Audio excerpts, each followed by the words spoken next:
평생을 믿음으로 살아왔습니까? 그러나 노년엔 그 믿음이 칼이 되어 돌아옵니다.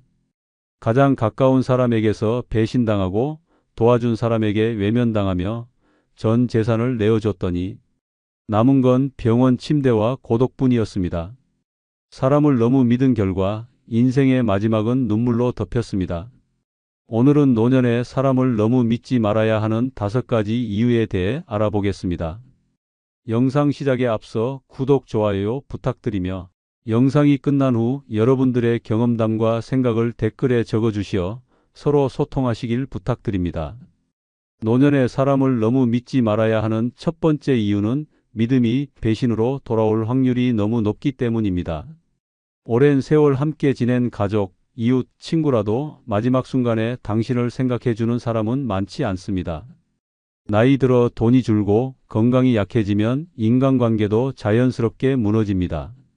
가장 많이 믿었던 사람이 가장 깊은 상처를 남기고 가장 가까웠던 사이가 가장 멀어진다는 사실을 너무 많은 사람들이 뒤늦게 깨닫습니다. 노년에 사람을 믿는다는 건 곧 내 시간과 마음 그리고 남은 여생을 맡기는 일입니다. 그런데 안타깝게도 그런 믿음을 받을 준비가 되어 있는 사람은 많지 않습니다. 오히려 그 믿음을 이용해 돈을 요구하거나 감정적으로 기대거나 심지어 책임을 회피하는 사람들도 있습니다. 믿음은 의지가 아니라 조건 위에서만 유지되는 것이며 그 조건이 사라지는 순간 인간관계는 바닥을 드러냅니다. 특히 재산 문제에서의 배신은 노년에 가장 흔하고도 잔인한 일입니다. 자식이니까, 형제니까, 30년 지기 친구니까라는 말은 법정에선 아무 의미가 없습니다. 도장을 찍는 순간 신뢰는 종이 한 장으로 무너지고 그 뒤엔 뒤늦은 후회만이 남습니다. 감정은 눈물로 끝나고 재산은 남의 손에 넘어갑니다. 문제는 이미 돌이킬 수 없다는 데 있습니다. 정도 기대도 지나치면 독이 됩니다. 이 사람만은 아니겠지라는 착각은 인생의 마지막 장을 처절하게 망가뜨릴 수 있습니다. 병원비가 필요할 때, 위급한 상황에서, 외로움에 몸부림칠 때조차 믿었던 사람이 돌아서면 그 고통은 단순한 배신이 아니라 생존의 위기입니다. 나이 들어 가장 두려운 건 병도 아니고 가난도 아닙니다. 사람에 대한 기대가 무너지는 순간입니다. 진짜 무서운 건 배신이 한순간에 일어나지 않는다는 점입니다. 서서히 멀어지고 슬며시 등을 돌리고 조용히 뒤통수를 치는 시기입니다. 겉으로는 예전과 같지만 마음속 계산은 달라져 있습니다. 사람은 변하지 않는다고 믿는 순간 당신의 노후는 위태로워집니다. 늙었다고, 착하다고, 많이 해줬다고 고맙게 여기길 바라는 마음은 순진한 착각입니다. 74세의 박문자 할머니는 평생을 자식들에게 헌신하며 살아왔습니다. 남편 없이 혼자 장사를 하며 2딸과 1아들을 대학까지 보냈고 결혼 후에도 집 마련에 손주 교육비에 돈을 아낌없이 보탰습니다. 내가 해줬으니 나중에 알아서 해주겠지라는 믿음 하나로 노후 준비도 하지 않고 살아왔습니다. 하지만 몇 년 전 무릎 수술을 앞두고 아들에게 병원비 이야기를 꺼냈을 때 돌아온 대답은 차가웠습니다. 엄마, 우리도 지금 힘들어요. 엄마가 알아서 좀 해봐요. 그 말에 박 할머니는 멍해졌습니다. 모든 걸 내어줬던 아들이 그렇게 말할 줄은 상상도 못했습니다. 결국 그녀는 혼자 대출을 받아 수술을 받았고 재활도 요양병원에서 외롭게 받았습니다. 그 이후로 할머니는 사람을 믿지 않는 법을 배웠습니다.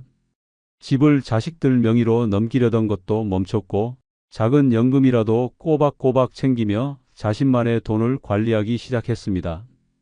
요즘은 근처 복지관에서 노인 대상 금융교육도 듣고 계약서 하나도 전문가 상담 없이 쓰지 않습니다. 내가 그렇게 헌신했는데 돌아온 게 이거면 이제부터는 나 먼저 챙겨야 해요. 라는 말이 할머니의 인생 철학이 되었습니다. 박 할머니는 말합니다. 자식도 친구도 결국 내 인생의 주인은 아니더라고. 기대는 줄이고 나를 챙겨야 덜 다쳐요. 친구들이 그래도 자식이잖아 라며 눈물 찌를 때마다 그녀는 조용히 말합니다. 그럼에도 불구하고 나는 이제 나를 믿습니다. 이 말에 친구들은 잠시 침묵하고 이내 고개를 끄덕입니다. 사람을 믿는다는 건 선택입니다. 하지만 노년의 그 선택은 반드시 신중해야 합니다. 감정이 아니라 현실로, 믿음이 아니라 기준으로 판단해야 합니다. 나를 책임지는 건 결국 나 자신뿐입니다. 사람보다 내 안전을, 관계보다 내 삶을 먼저 챙기는 것, 그것이 노년의 생존법입니다. 지금부터라도 자신을 지키는 습관을 시작해야 합니다. 너무 늦기 전에. 노년의 사람을 너무 믿지 말아야 하는 두 번째 이유는 도움을 바라고 내밀었던 손이 오히려 상처를 받고 돌아오는 경우가 너무 많기 때문입니다. 나이가 들수록 사람에 대한 의지와 기대가 커집니다. 내 몸이 약해지고 외롭고 불안하니까 누군가가 옆에 있어주길 바라고 챙겨주길 원합니다. 그런데 그 기대는 대체로 산산조각 납니다.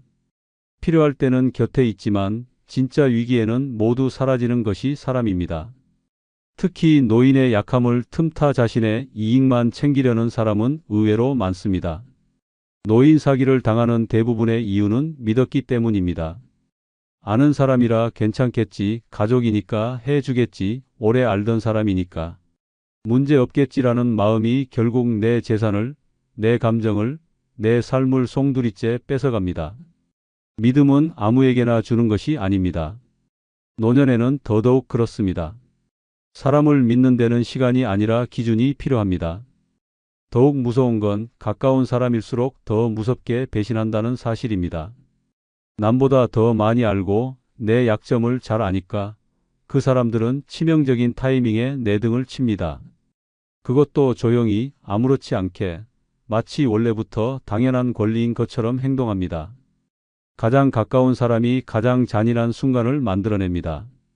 감정은 무기가 됩니다.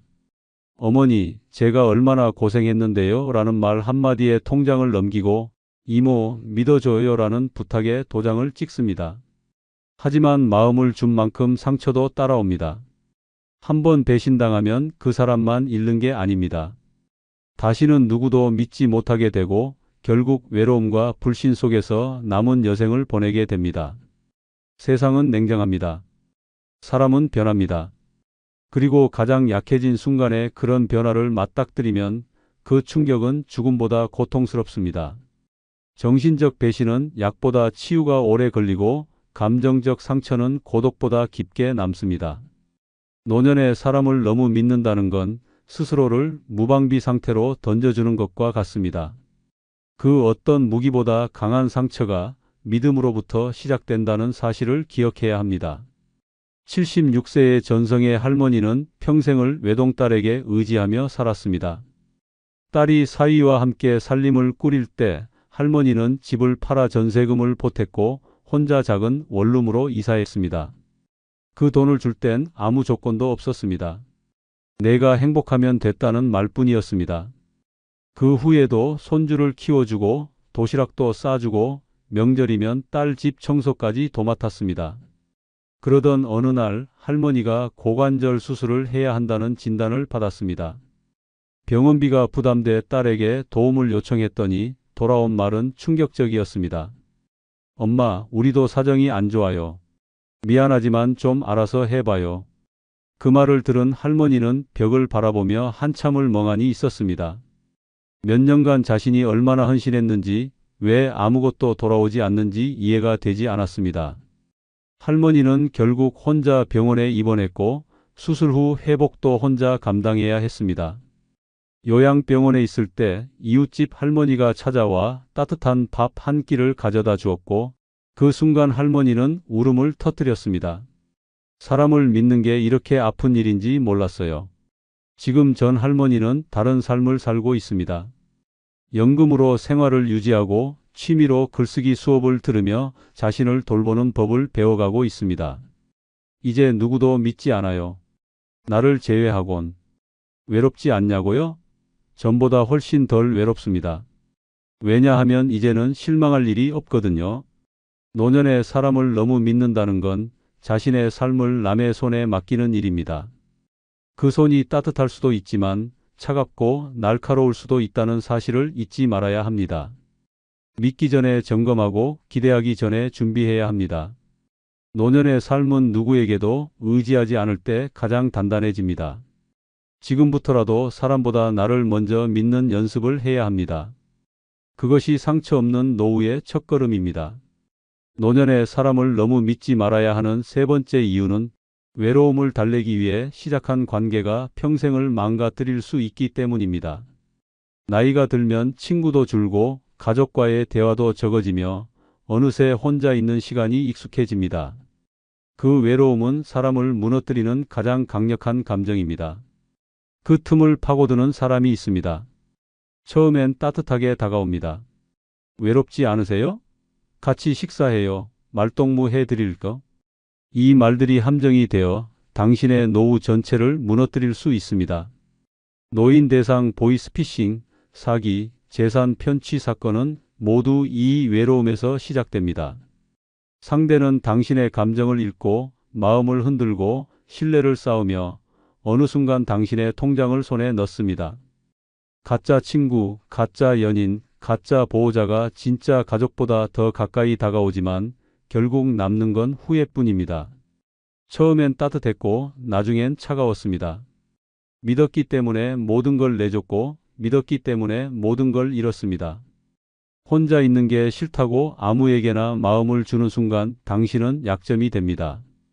그들은 당신이 혼자란 걸 알고 접근하며 정, 의리, 사랑이라는 감정에 탈을 쓰고 돈을 요구하고 서류에 도장을 요구하고 집까지 넘겨받습니다. 충격적인 건 이런 일이 단순한 뉴스가 아니라 현실이라는 점입니다. 매달 수백 건의 사례가 접수되며 피해자 대부분은 외로워서 믿었어요 라고 말합니다. 노년의 외로움은 이해받고 싶다는 갈망으로 번지고 결국 누군가의 다정한 말 한마디에 모든 이성을 내려놓게 됩니다. 이 사람은 다르겠지라는 희망은 결국 이 사람도 그랬구나라는 절망으로 바뀝니다. 사람은 외롭다고 아무에게나 마음을 주는 존재가 아닙니다. 외롭기에 더 조심해야 하고 외롭기에 더 철저하게 지켜야 합니다. 믿음은 사랑이 아닙니다. 조건 없이 주는 것도 아닙니다. 특히 노년의 감정으로 판단한 믿음은 최악의 실수입니다. 감정이 개입된 순간 냉정한 판단은 사라지고 그 자리에 무조건적인 신뢰만 남습니다. 그러다 결정적인 순간 등 뒤에 칼을 맞습니다. 너무 많이 믿는 순간 너무 크게 무너지는 것입니다.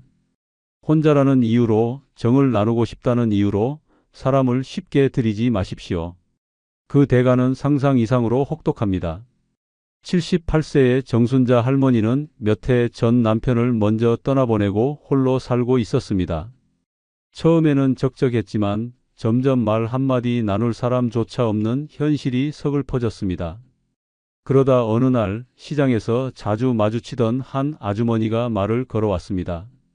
할머니, 요즘 혼자 사시는 것 같아 안쓰러워요. 우리 집에 놀러도 오세요. 그 아주머니는 종종 반찬도 나눠주고 같이 동네 산책도 하며 점점 가까워졌습니다. 어느 날 그 아주머니가 돈이 급하게 필요하다며 300만 원만 빌려달라고 했습니다. 곧 갚을게요. 할머니 같은 분은 처음이에요. 라는 말에 정할머니는 망설이다가 통장을 건넸습니다. 그러나 그 후부터 전화는 꺼져 있고 시장에서도 얼굴을 볼 수 없었습니다. 그제야 사기를 당했음을 깨달았고 정신적 충격에 몇 날 며칠을 앓았습니다. 나는 그냥 사람이 그리웠을 뿐인데라는 할머니의 말에 가족들은 말을 잇지 못했습니다.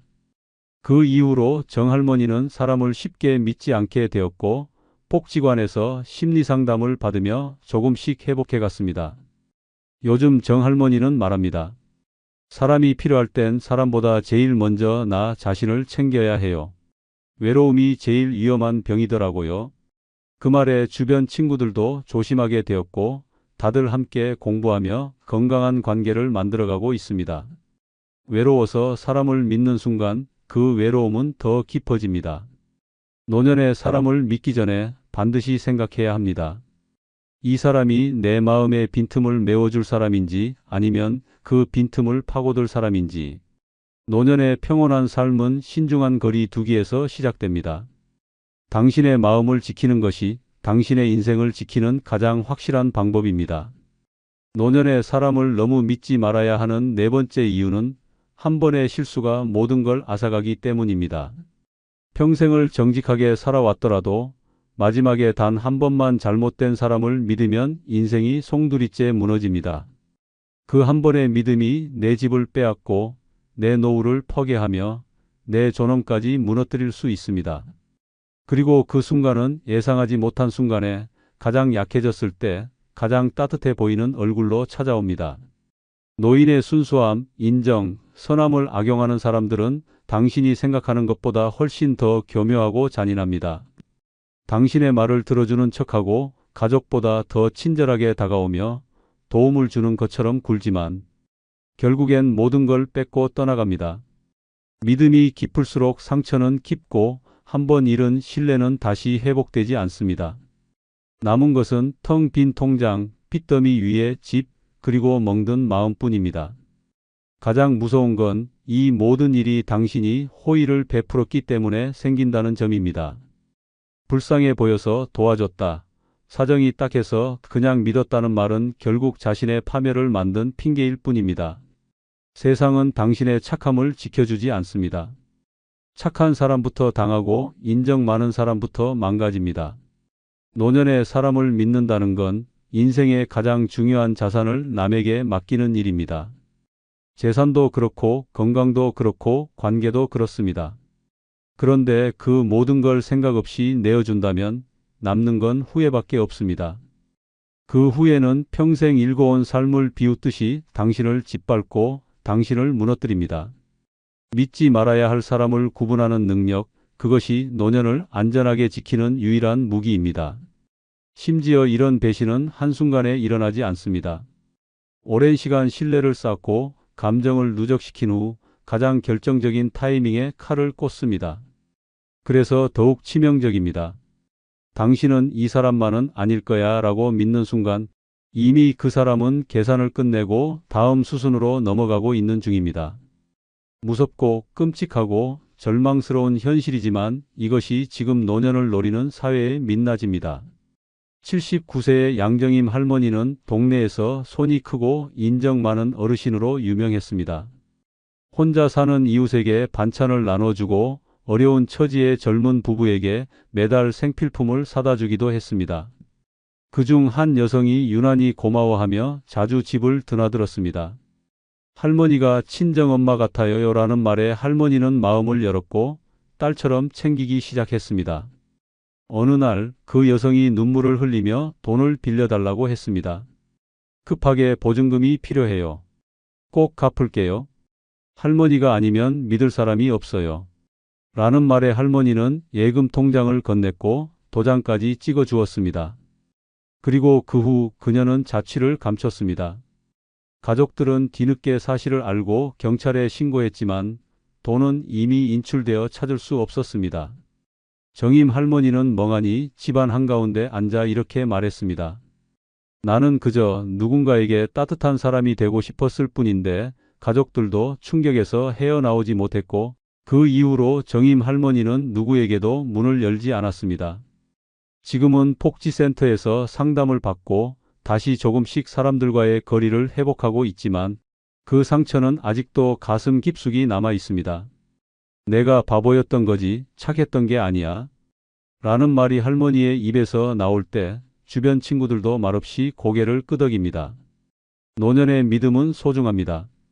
하지만 그 믿음을 아무에게나 줘선 안 됩니다. 한 번의 실수는 평생을 부정하게 만들 수 있고 한 사람의 배신은 모든 사람을 향한 불신으로 바뀔 수 있습니다. 지금 이 순간부터라도 믿음은 감정이 아니라 기준으로 주십시오. 그 기준이 당신의 노후를 지켜줄 마지막 방어선이 됩니다. 사람보다 나를 먼저 믿는 법, 그것이 잔인한 세상을 살아가는 노인의 진짜 지혜입니다. 노년의 사람을 너무 믿지 말아야 하는 다섯 번째 이유는 당신이 약해질수록 사람은 점점 변하기 때문입니다. 건강할 땐 웃으며 다가오고 돈이 있을 땐 친절하게 대하지만 병들고 돈이 떨어지는 순간 그들은 마치 모르는 사람처럼 등을 돌립니다. 그리고 그 차가운 변화를 가장 먼저 보여주는 건 안타깝게도 가장 가까운 사람입니다. 자식이든 형제든 평생을 함께한 친구든 그들은 당신이 쓸모 있다고 느낄 때만 곁에 머무릅니다. 노인의 신체가 약해지고 판단력이 흐려질수록 사람은 감정이 아닌 계산으로 움직입니다. 지금 돌봐주면 어떤 도움이 될까? 이 사람 곁에 있으면 나중에 뭔가 받을 수 있을까? 이런 계산이 끝나면 잠시 다정해집니다. 하지만 당신이 기대기 시작하는 순간 그들은 당신이 짐처럼 느껴지기 시작합니다. 결국 그 기대는 무거움으로 바뀌고 그 무거움은 거리두기로 무관심으로 변합니다. 가족이니까 날 버리진 않겠지라는 생각은 환상입니다. 사람은 상황이 바뀌면 태도도 바뀝니다. 당연하다고 생각했던 보살핌은 갑자기 부담으로 취급되고 언제까지 돌봐야 하냐는 말이 들려오는 날, 당신은 비로소 현실을 알게 됩니다. 그런데 문제는 그때는 이미 늦었다는 점입니다. 그제야 후회하고 눈물 흘려도 돌아서는 사람은 되돌릴 수 없습니다. 믿음은 당신이 강할 때 지켜야 합니다. 아플 때 사람을 바라보면 상처밖에 남지 않습니다. 노년의 모든 걸 사람에게 맡기는 순간 당신은 선택당하는 존재가 됩니다. 그리고 그 선택에서 벗어나면 곧 버려집니다. 이 현실은 잔인하지만 부정할 수 없는 사실입니다. 삶의 끝자락에서 홀로 남겨진 노인들이 가장 많이 하는 말은 그렇게 믿었는데 결국 남는 건 나 혼자였다는 절규입니다. 사람은 믿음의 대상이 아니라 관계의 대상입니다. 믿음은 관계가 깊어질수록 생기는 것이지 나이 들었다는 이유로 가족이라는 이유로 그냥 생기는 게 아닙니다. 특히 노년에는 사람을 적당히 믿고 나를 확실히 지키는 것이 진짜 지혜입니다. 모두를 믿지 말고 모두를 의심하라는 뜻이 아닙니다. 중요한 건 내가 무너지지 않을 수 있는 선을 지키는 것입니다. 전북 정읍시에 사는 77세의 김하순 할머니는 몇 해 전 갑작스럽게 뇌경색으로 쓰러졌습니다. 평소 잘 챙기던 둘째 아들이 엄마는 우리가 돌볼게요 라며 할머니를 자기 집으로 모셔갔습니다. 처음엔 정성스럽게 병수발도 들고 물리치료도 데려다 주며 그럴듯했습니다. 하지만 몇 달이 지나자 표정이 바뀌고 말투가 딱딱해졌습니다. 병원비가 부담된다며 연금 통장을 요구했고 할머니 명의의 집도 엄마가 없으면 나중에 재산 분쟁 생겨요라는 말로 서류를 받아갔습니다. 결국 할머니는 연금도 집도 모두 내어주었고 그 이후로는 말 그대로 짐이 되었습니다. 아들과 며느리는 엄마가 할 수 있는 게 뭐냐며 일일이 간섭하고 손주도 불편한 듯 거리를 뒀습니다. 하루는 며느리가 이렇게 말했습니다. 병원비가 너무 많이 들어서 엄마를 요양원에 모셔야겠어요. 그 말을 들은 순간 할머니는 손에서 밥숟가락을 떨어뜨렸습니다. 지금 김하순 할머니는 작은 요양원 방에서 혼자 지내고 있습니다. 아들은 2달에 한 번 얼굴을 비추고 며느리는 아예 연락도 없습니다. 할머니는 담담하게 말합니다. 내가 건강할 땐 그토록 고마워하더니 아프니까 사람도 달라지더라. 내가 너무 믿었던 거야. 요즘 할머니는 손녀에게 말합니다. 사람은 믿는 게 아니더라. 나를 믿는 게 제일이야. 이 말을 들은 손녀는 고개를 끄덕이며 할머니 말 명심할게요 라고 대답합니다. 인생 마지막에 남는 건 돈도 아니고 사람도 아니라는 말, 오직 나를 지킨 선택만이 남는다는 말은 결코 허언이 아닙니다. 노년에 사람을 믿는 건 때로는 독이 됩니다. 당신이 약해졌을 때 모든 관계의 본질이 드러납니다. 그리고 그 순간 진짜 중요한 건 사람보다 나를 보호할 수 있는 힘입니다. 지금부터라도 그 힘을 준비해야 합니다. 그래야 마지막에 홀로 무너지지 않습니다. 평생을 참고 양보하고 버티며 살아왔습니다. 남의 기대에 맞추고 자식들 미래를 위해 내 욕망을 숨기며 버텨왔습니다. 그런데 돌아보니 정작 나는 없었습니다. 그렇게 살아온 대가는 허리 통증, 공허한 마음, 외로움 뿐이었습니다. 누구를 위해 그렇게 살았던 걸까요? 이제는 늦지 않았을까요? 아닙니다. 늙어서까지 남을 먼저 생각하다가는 결국 나는 누구였는가라는 질문만 남긴 채 허망하게 끝나고 맙니다. 지금부터라도 나만 나 먼저 생각해야 합니다. 좋아요, 구독은 무료입니다. 늙어 오직 나만 나 먼저 생각해라. 내 행복이 최우선인 첫 번째 이유는 남을 위해 살기엔 시간이 너무 소중하기 때문입니다. 평생을 살아오면서 우리는 늘 누군가를 위해 자신을 희생해 왔습니다. 자식을 키우고 가족을 돌보고 부모님을 봉양하며 언제나 내 순서는 가장 마지막이었습니다. 그렇게 하루하루를 보내다 보니 어느덧 인생의 후반에 서 있게 되었습니다. 그리고 문득 생각하게 됩니다. 지금까지 나는 누구를 위해 살아왔는가? 그리고 이제부터는 누구를 위해 살아야 하는가? 노년의 시간은 절대적인 여유가 아닙니다. 젊은 시절처럼 언젠가는, 나중에는 이라는 말은 더 이상 통하지 않습니다. 지금이 아니면 기회는 다시 오지 않을 수 있습니다. 세월은 누구도 기다려주지 않으며 남은 시간은 점점 줄어들고 있습니다. 그렇기에 이 시간은 더욱 귀하고 소중합니다. 그리고 이 귀한 시간을 남을 위해, 남의 기분을 맞추기 위해, 남의 시선을 의식하며 보내기엔 우리 삶이 너무도 아깝습니다. 지금까지 충분히 남을 위해 살아왔습니다. 자식을 위해 잠을 줄였고 가족을 위해 하고 싶은 걸 미뤘으며 사회 속에서 좋은 사람으로 보이기 위해 자신을 눌러왔습니다. 그렇게 살아온 시간이 허무하다는 말이 아닙니다. 그 시간도 분명 의미 있고 가치 있었습니다. 하지만 이제는 달라져야 합니다. 지금은 나를 위해 살아야 할 시간입니다. 내가 무엇을 좋아하는지, 무엇을 하면 웃게 되는지, 어떤 것이 내 마음을 편안하게 하는지 생각하고 실천해야 합니다. 남의 기대에 맞추느라 내 감정을 억누르고 남이 좋아할 말을 하느라 하고 싶은 말을 삼키며 살아온 세월은 이제 내려놓아도 괜찮습니다. 누군가에게 밉게 보일까 걱정하지 않아도 되고 싫은 부탁을 억지로 들어줄 필요도 없습니다. 남의 평가보다 내 기분이 먼저이고 남의 요구보다 내 욕구가 더 소중합니다. 이것은 이기적인 것이 아니라 나를 지키는 지혜입니다. 나를 사랑하고 나를 존중하는 것이야말로 가장 건강한 노년의 시작입니다. 어느 날 거울을 보며 웃는 내 얼굴이 낯설게 느껴졌다면 그건 너무 오랫동안 나를 미뤄두고 살아왔기 때문입니다. 지금부터라도 내가 나에게 가장 먼저 웃어줘야 합니다. 내가 즐거워야 남도 즐겁고 내가 평안해야 가족도 편안합니다. 나를 우선으로 두는 것은 결국 내 주변 사람들을 위한 길이기도 합니다. 70대 중반의 박봉자 할머니는 젊은 시절 3남매를 홀로 키우며 고된 노동을 마다하지 않았습니다. 공장, 식당, 청소일까지 안 해본 일이 없을 정도였습니다.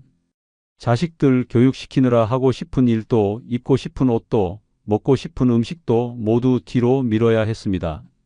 그렇게 세월이 흘러 자식들이 모두 자라 출가했지만 여전히 박 할머니는 자식 눈치를 보며 살았습니다.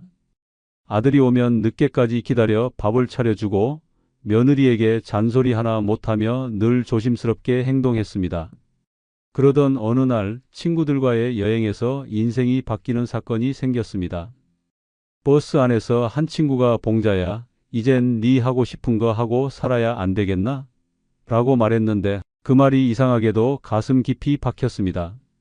돌아오는 길 박 할머니는 마음을 먹었습니다. 나도 이제 나를 위해 살아야겠다고. 그날 이후 박 할머니는 달라졌습니다. 자식들 눈치 안 보고 마음껏 옷을 사고 매주 수요일이면 근처 노래교실에 다니며 노래를 배웠습니다. 여행을 가고 싶으면 자식들 허락 없이 예약부터 했습니다. 손자들이 놀러 오면 정성껏 밥은 해주되 피곤하면 조용히 자기 방으로 들어가 쉬었습니다. 처음엔 자식들이 놀랐지만 시간이 지나면서 어머니의 변화에 박수를 보내기 시작했습니다. 엄마가 요즘 진짜 즐거워 보여요 라는 말에 박 할머니는 속으로 웃었습니다. 그럼 이 나이에 나라도 나 챙겨야지. 박 할머니는 요즘도 말합니다. 남 위에 산 세월도 좋았지만 지금은 내가 나한테 주는 선물 같아요.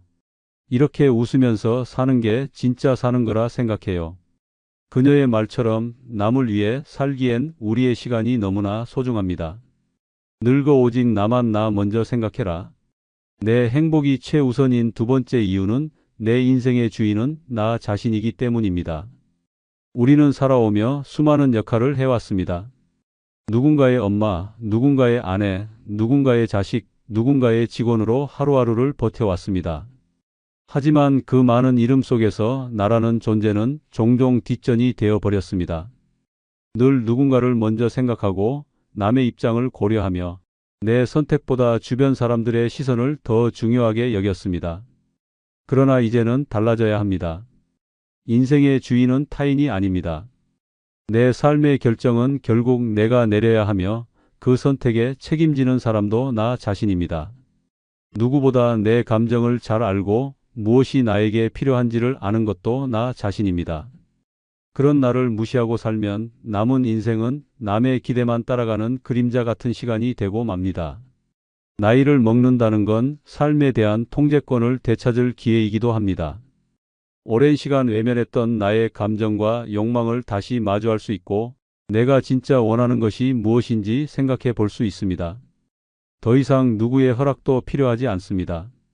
나를 위해 결정하고 나를 위해 선택하며 나를 위해 하루를 살아도 전혀 이기적인 것이 아닙니다. 오히려 그게 가장 솔직하고 자연스러운 삶의 방식입니다. 자식들이 어떻게 생각할지, 주변 사람들이 뭐라 할지 고민하느라 결국 하고 싶은 것도 못하고 살아가는 건 이제 그만두어야 합니다. 내 인생은 내 것이며 그 누구도 대신 살아줄 수 없습니다. 하루하루 나를 위해 쓰는 시간이 쌓일수록 우리는 비로소 삶의 주인으로서 존재감을 되찾게 됩니다. 주인답게 살아야 인생이 비로소 내 것이 됩니다. 내가 주인공이 되지 못한 인생은 누구에게도 기억되지 않습니다. 이 나이에 내가 뭘 해라고 생각하는 순간 우리는 스스로 삶의 주인 자리를 남에게 내어주는 셈입니다. 그 나이에도 새로운 취미를 시작할 수 있고 새로운 인간관계를 만들 수 있으며 새로운 길을 갈 수 있습니다. 내가 원하면 그게 답이고 내가 행복하면 그게 정답입니다. 이제는 더 이상 남의 인생을 대신 살아줄 필요도 남의 삶에 끌려갈 이유도 없습니다. 나는 내 삶의 주인이며 나답게 살아야 후회 없는 인생이 됩니다. 76세의 김순애 할머니는 평생을 가족을 위해 살아왔습니다. 젊은 시절엔 남편을 뒷바라지하며 가정을 꾸렸고 아이들이 생긴 후에는 아이들 교육에 온 힘을 쏟았습니다. 남편이 세상을 떠난 후에도 자식들의 결혼과 손주 돌보기에 바쁜 나날을 보냈습니다. 그런데 70대가 넘으면서 어느 날 문득 이런 생각이 들었다고 합니다. 나는 언제 내 마음대로 살아봤나? 그날 이후 김 할머니는 큰 결심을 했습니다. 평소 배우고 싶었던 수채화 수업을 등록하고 아침마다 동네 도서관에 가서 책을 읽기 시작했습니다. 자식들에게도 당당히 말했습니다. 이젠 나도 나를 위해 좀 살란다. 전화 자주 못 받아도 이해해라. 처음엔 자식들이 서운해했지만 이내 어머니의 밝아진 얼굴을 보며 고개를 끄덕였습니다. 김 할머니는 어느 날 노인복지관에서 그림 전시회를 열게 되었습니다. 직접 그린 꽃 그림 아래에는 이런 문구가 적혀 있었습니다. 이제서야 내 인생을 색칠하기 시작했습니다. 전시회를 본 사람들이 박수를 보내자 할머니는 웃으며 말했습니다. 늦었다고 생각했지만 지금이 딱 좋은 때입니다. 요즘 김 할머니는 친구들과 함께 여행도 다니고 취미 활동도 즐기며 활기찬 노년을 보내고 있습니다. 가장 많이 듣는 말은 얼굴이 참 좋아지셨어요 라는 말입니다. 그럴 때마다 할머니는 이렇게 대답한다고 합니다. 내 인생의 주인이 드디어 돌아왔거든요. 김순애 할머니의 이야기는 우리 모두에게 중요한 메시지를 전해줍니다. 누구의 그림자도 아닌 온전히 나의 삶을 살아가는 시간. 그것이야말로 가장 가치 있는 노년의 모습입니다. 늙어 오직 나만 나 먼저 생각해라. 내 행복이 최우선인 세 번째 이유는 지금 아니면 행복할 기회가 없기 때문입니다. 우리는 늘 조금만 더 참자, 언젠가는 나도라는 말을 입에 달고 살아왔습니다. 자식 키우느라 미뤘고 남편 뒷바라지하느라 뒤로 미뤘고 부모님 병간호에 자신을 내팽개치기도 했습니다. 그렇게 미루고 미루다 보니 어느덧 내 삶의 계절은 가을을 지나 겨울에 접어들었습니다. 시간은 참 빠릅니다. 어제 갔던 일이 벌써 10년 전이고 손에 잡힐 듯 가까웠던 계획도 어느새 흐릿해져 버렸습니다. 젊은 시절에는 나중에라는 말이 그럴듯한 핑계가 되었지만 지금은 그 나중이 더 이상 없는 나이입니다. 그렇기에 지금 이 순간이 가장 소중합니다. 지금 아니면 안 되는 이유는 바로 우리가 그 어떤 때보다 절실하게 행복을 느끼고 싶어 하기 때문입니다. 행복은 크고 특별한 일에서 오는 것이 아닙니다. 조용한 아침 햇살 속에서 커피 한 잔을 마시는 일, 좋아하는 음악을 들으며 고개를 끄덕이는 일, 오래된 친구와 수다를 떠는 일처럼 일상 속 작은 순간들이 모여 진짜 행복이 됩니다. 문제는 그 순간을 누리지 못한 채 그냥 지나쳐버리는 것입니다. 행복은 언젠가 찾아오는 것이 아니라 지금 내가 선택하는 것입니다.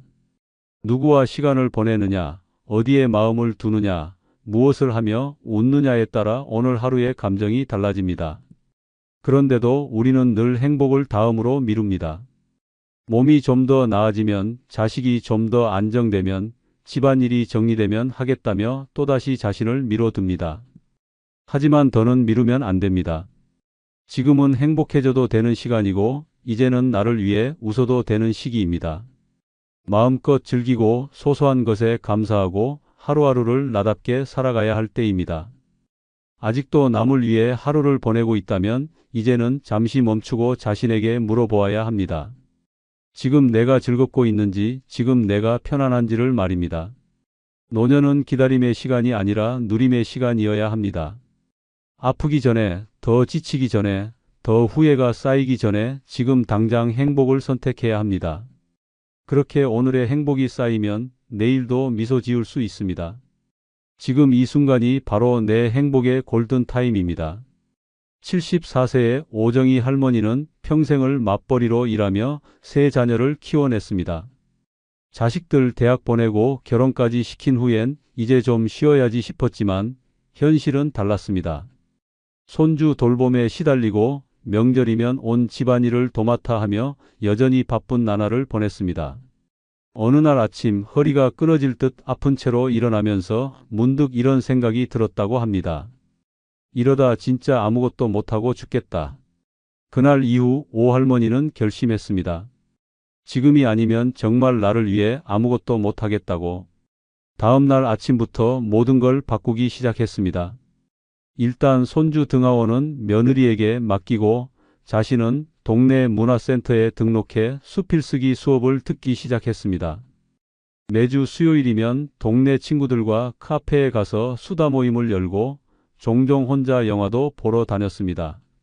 자식들이 처음엔 깜짝 놀랐지만 점점 할머니의 밝아진 얼굴에 놀라며 응원을 보내기 시작했습니다. 엄마가 이렇게 활기차게 사는 거 보니까 우리도 마음이 편해요. 라는 딸의 말에 오 할머니는 눈시울이 붉어졌다고 합니다.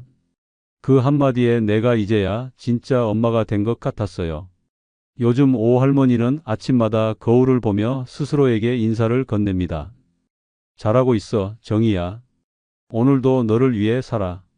이런 말을 하면서 하루를 시작하는 자신이 너무 대견하고 사랑스럽다고 말합니다. 행복을 선택한 그날 이후 그녀의 삶은 바뀌었고 그 선택은 단 한 번도 후회되지 않았다고 말합니다. 지금 아니면 안 됩니다. 내일은 보장되지 않고 어제는 돌아오지 않습니다. 지금 이 순간 내가 나를 위해 웃고 나를 위해 선택하고 나를 위해 하루를 채워야 합니다. 늙어 오직 나만 나 먼저 생각해라. 내 행복이 최우선인 네 번째 이유는 내 건강을 챙겨야 남도 챙길 수 있기 때문입니다. 평생을 남을 돌보느라 살아왔습니다. 아이 키우느라 잠 줄이고 남편 뒷바라지 하느라 허리 휘고 부모 봉양에 마음이 닳아 없어질 정도였습니다. 그러다 보니 정작 내 몸과 마음은 돌볼 틈이 없었습니다.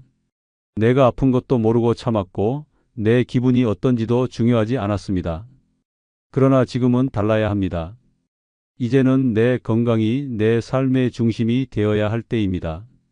내 몸이 아프고 마음이 지치면 아무리 누굴 도와주고 싶어도 소용이 없습니다.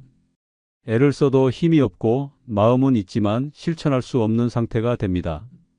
그러면 결국 도와주려 했던 사람들에게도 짐이 되고 맙니다.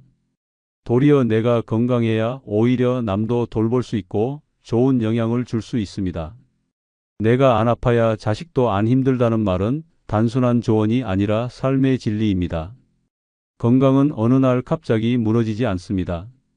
무심코 넘긴 통증, 참고 넘긴 피로, 미뤄둔 정기검진들이 쌓여 병이 되고 고통이 됩니다. 병원은 너무 늦게 가는 곳이 아닙니다. 예방하고 관리하는 곳이어야 합니다. 아무리 바쁘고 할 일이 많아도 내 몸이 먼저입니다. 몸이 아프면 아무것도 할 수 없습니다. 내 손으로 밥을 먹고 내 발로 걸으며 내 눈으로 세상을 보는 일들이 얼마나 소중한지 몸이 아프고 나서야 깨닫는 경우가 많습니다. 이제는 병이 생기고 나서 치료하려 하지 말고 병이 생기지 않도록 먼저 챙겨야 합니다. 규칙적인 생활, 올바른 식습관, 꾸준한 운동, 무엇보다 내 감정을 잘 들여다보는 것이 중요합니다. 마음이 아프면 몸도 따라 무너지고 몸이 지치면 마음까지 우울해집니다. 건강은 몸과 마음이 함께 관리되어야 온전히 유지될 수 있습니다. 그리고 이것이 왜 중요하냐면 내가 건강해야 남도 안심하기 때문입니다. 자식도, 친구도, 이웃도 내가 건강하면 웃을 수 있습니다. 우리 엄마는, 우리 아버지는 아직 정정하시다는 말은 자식들에게 가장 큰 위안입니다. 내가 아프면 모두가 흔들립니다. 반대로 내가 건강하고 밝게 살아가면 남들도 내 곁에서 힘을 얻습니다. 이것은 이기심이 아니라 책임입니다. 나의 건강이 곧 가족의 행복입니다. 78세의 이춘자 할머니는 몇 년 전까지도 가족 중 누구보다 바쁘게 움직였습니다. 딸네 집에서 손주 등하교를 맡았고 둘째 아들 집에서는 김장철이면 빠지지 않고 김치를 해줬습니다. 주변에서는 정말 정정하시다는 칭찬을 들었지만 사실 할머니는 무릎이 쑤시고 허리가 끊어질 듯 아팠습니다. 병원에 가자는 자식들 말에도 괜찮다, 아직은 버틸만하다며 외면했습니다. 그러던 어느 날 아침 이 할머니는 주방에서 갑자기 쓰러졌습니다. 다행히 큰 병은 아니었지만 병원에서 말하길 고혈압과 당뇨가 심해져서 몸이 한계에 다다랐다고 했습니다.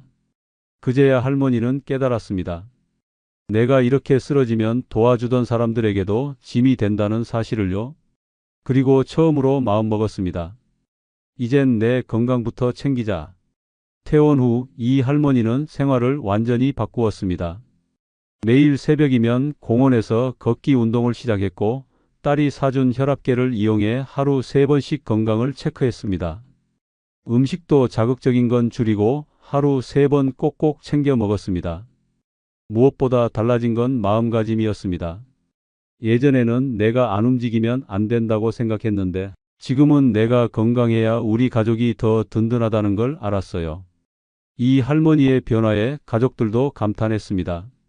딸은 엄마가 먼저 건강을 챙기시는 걸 보고 우리도 더 열심히 관리하게 되었어요 라고 말했습니다. 요즘은 손주가 할머니를 따라 공원 산책을 나가고 아들이는 같이 저염식 식단을 시작했습니다. 이 할머니의 건강한 변화는 가족 전체의 삶을 바꾸어 놓았습니다. 늙어 오직 나만 나 먼저 생각해라. 내 행복이 최우선인 5번째 이유는 내 마음의 평화가 가장 우선이기 때문입니다. 살아가는 동안 우리는 수많은 일에 마음을 쏟고 수많은 사람과의 관계에 에너지를 쓰며 살았습니다. 때론 억울한 일에도 참고 상처받아도 모른 척하며 속이 타들어가는 날에도 웃어야 했습니다. 그렇게 하루하루를 보내다 보니 어느 순간부터 마음속에는 쌓인 응어리들이 늘어갔습니다. 몸이 아픈 건 약을 먹으면 낫지만 마음의 병은 말없이 오래가는 경우가 많습니다. 노년의 시간은 마음의 평화를 되찾는 시간이어야 합니다. 돈보다, 일보다, 관계보다 더 중요한 것은 내가 오늘 얼마나 마음 편하게 잠들 수 있었는가입니다.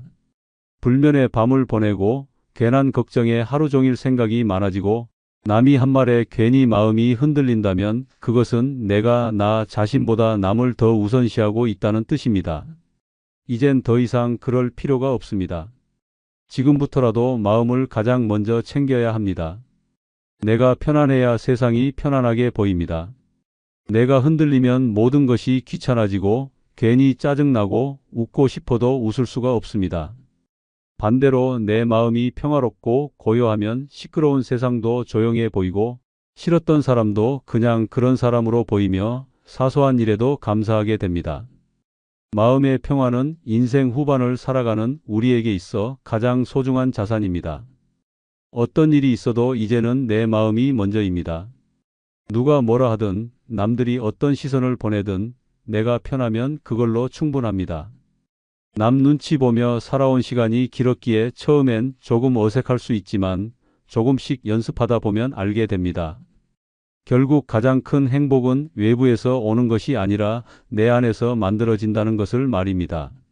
감정은 억누르기보다는 들여다보고 보듬어야 합니다. 속상하면 울어도 괜찮고 화가 나면 표현해도 괜찮습니다. 꼭 누구에게 말하지 않더라도 혼자 조용히 나 자신과 대화하는 시간만으로도 마음은 한결 가벼워집니다. 이제는 더 이상 자신을 몰아붙이지 말아야 합니다. 너무 오래 참아왔고 너무 오래 내려놓지 못했습니다. 지금부터라도 내 마음에 먼저 물어봐야 합니다. 지금 편안하니? 라고 말입니다. 72세의 윤미자 할머니는 늘 주변 사람들에게 좋은 사람으로 보이고 싶었습니다.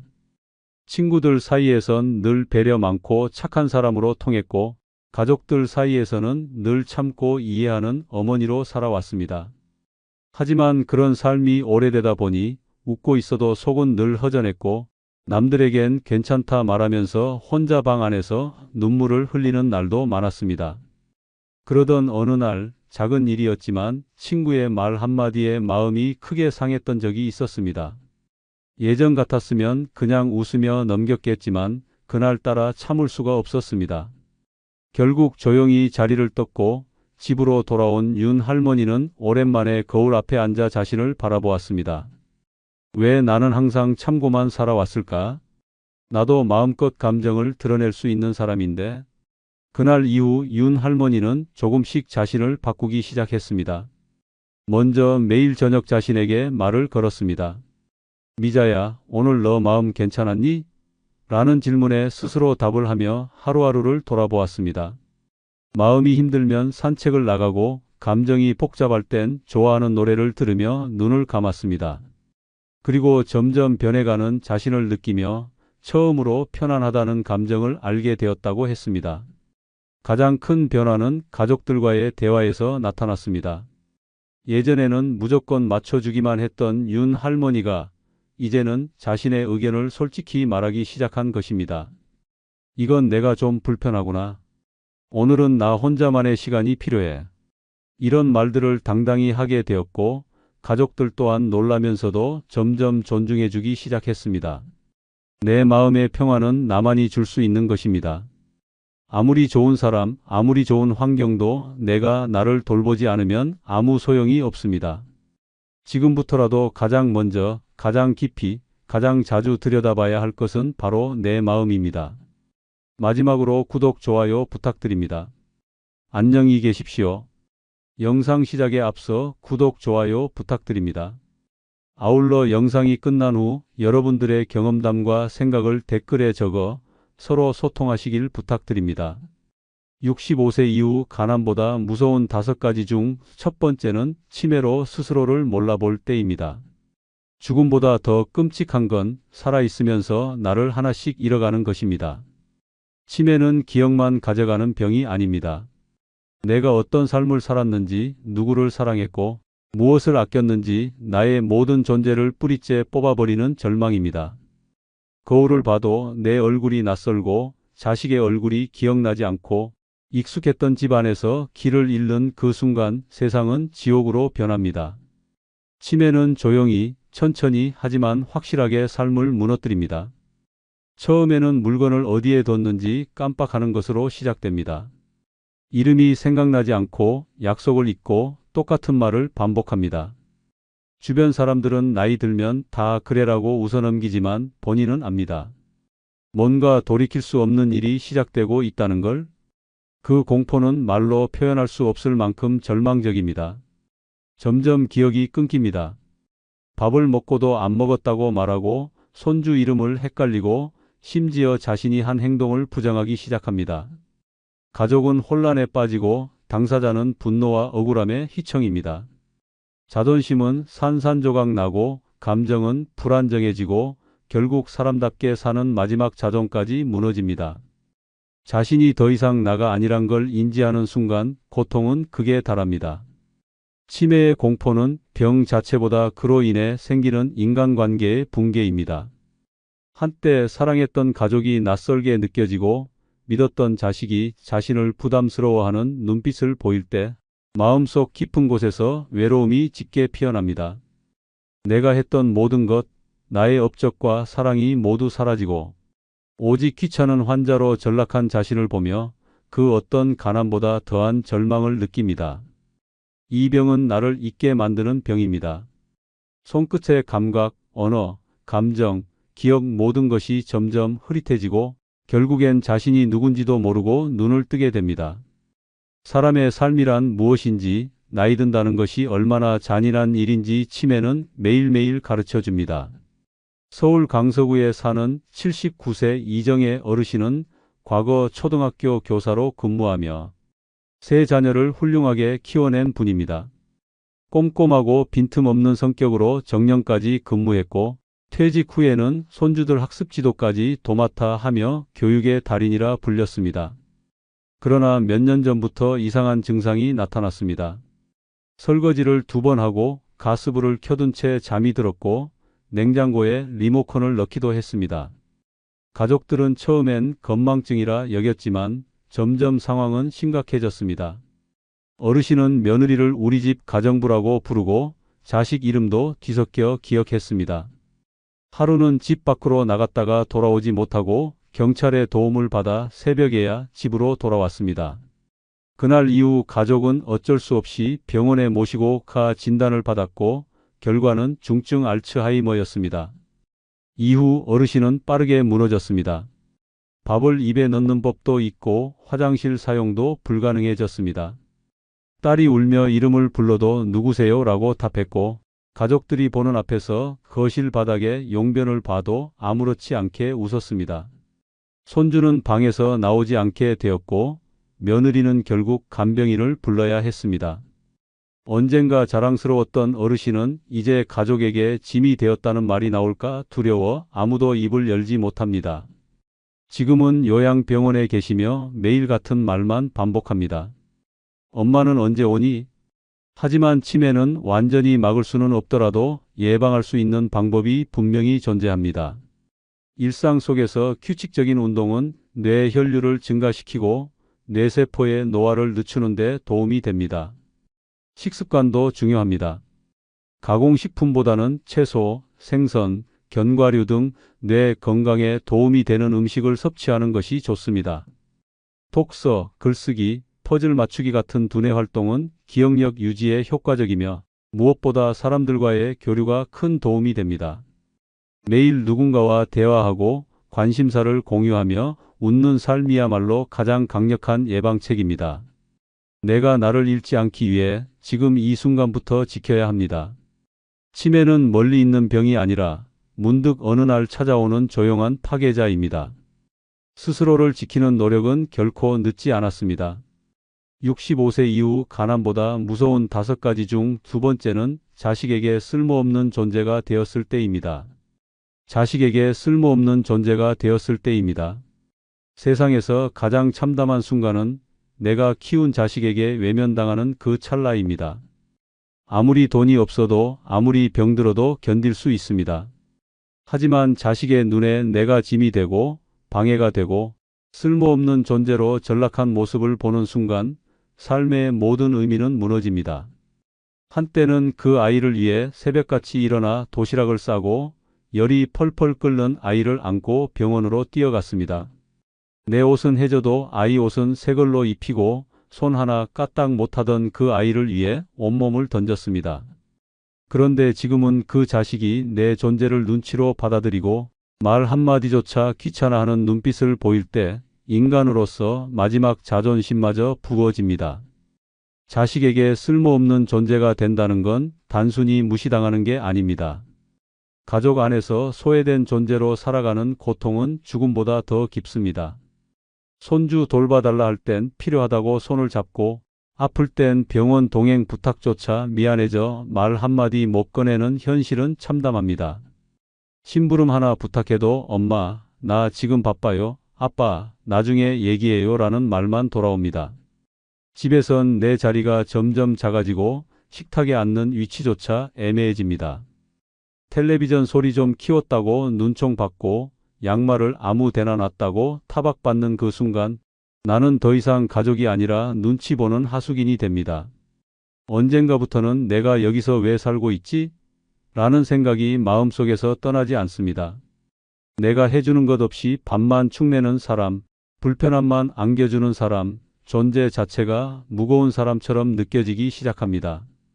나도 모르게 말수가 줄고 행동은 조심스러워지며 결국은 가족 안에서 말 없는 유령처럼 살아가게 됩니다. 세상은 효도를 말하지만 현실은 냉혹합니다. 자식에게 쓸모를 잃는 순간 부모는 고립됩니다. 쓸모없는 존재로 여겨지면 그 어떤 사랑도 기억도 추억도 무너집니다. 사람은 필요할 때만 사랑받는 존재가 아닙니다. 그럼에도 불구하고 늙고 약해졌다는 이유만으로 사랑의 대상이 아니라 처리해야 할 문제로 바뀌는 현실은 너무도 비정합니다. 강원도 원주에 사는 76세 어르신의 실제 이야기입니다. 이 어르신은 세 아들을 홀로 키워낸 어머니입니다. 아버지 없이 키운 아들들이기에 애정도 각별했고 자신은 항상 뒷전으로 살았습니다. 큰아들은 대기업, 둘째는 공무원, 막내는 해외에서 직장 생활을 하고 있었습니다. 어르신은 오랫동안 혼자 살다 건강이 악화되자 큰아들 집으로 들어갔습니다. 처음엔 반갑게 맞이하던 가족들이 시간이 갈수록 변했습니다.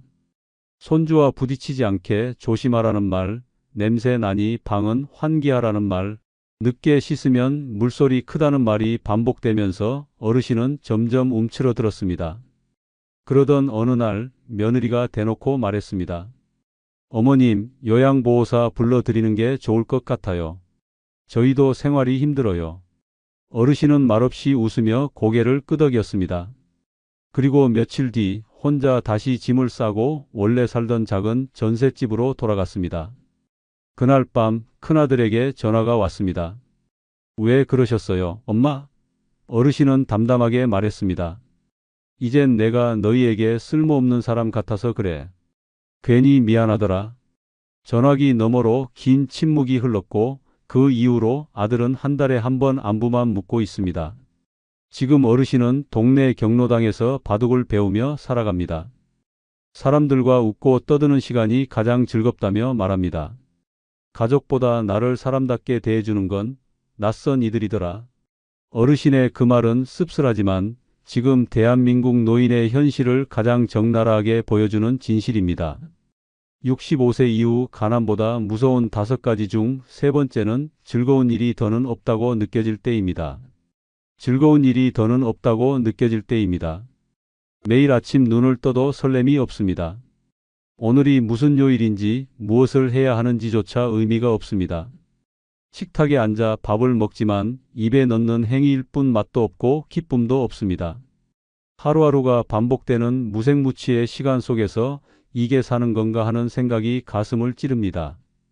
젊을 땐 단순한 일도 재미있었습니다. 손주가 뛰어놀고 마당에 꽃이 피고 친구와 수다 떨던 시간들이 소소하지만 분명한 행복이었습니다. 하지만 이제는 모두 사라졌습니다. 친구는 병원 아니면 요양원, 자식은 바빠서 연락도 뜸하고 거울 속 주름진 얼굴을 보며 웃을 이유를 찾지 못합니다. 즐거움이 사라진 삶은 생존이 아닌 버팀입니다. TV를 켜도 웃음이 나오지 않고 예전에 좋아하던 드라마조차 지루하게 느껴집니다. 라디오에서 흘러나오는 음악이 공허하게만 들립니다. 가끔 창밖을 내다보면 지나가는 사람들조차 다른 세상 사람처럼 보입니다. 나는 이 세상에서 완전히 분리된 느낌입니다. 내일 뭐 하지가 아니라 내일도 또 이렇게 흘러가겠지라는 체념이 가슴을 짓누릅니다. 웃음은 사라지고 대화는 줄고 감정은 점점 말라갑니다. 아무 일도 하지 않는 게 아니라 하고 싶은 게 아무것도 없어진 것입니다. 진짜 두려운 건 죽음이 아닙니다. 살아있는 매 순간이 아무 감흥도 없이 지나가는 그 지독한 무감각입니다.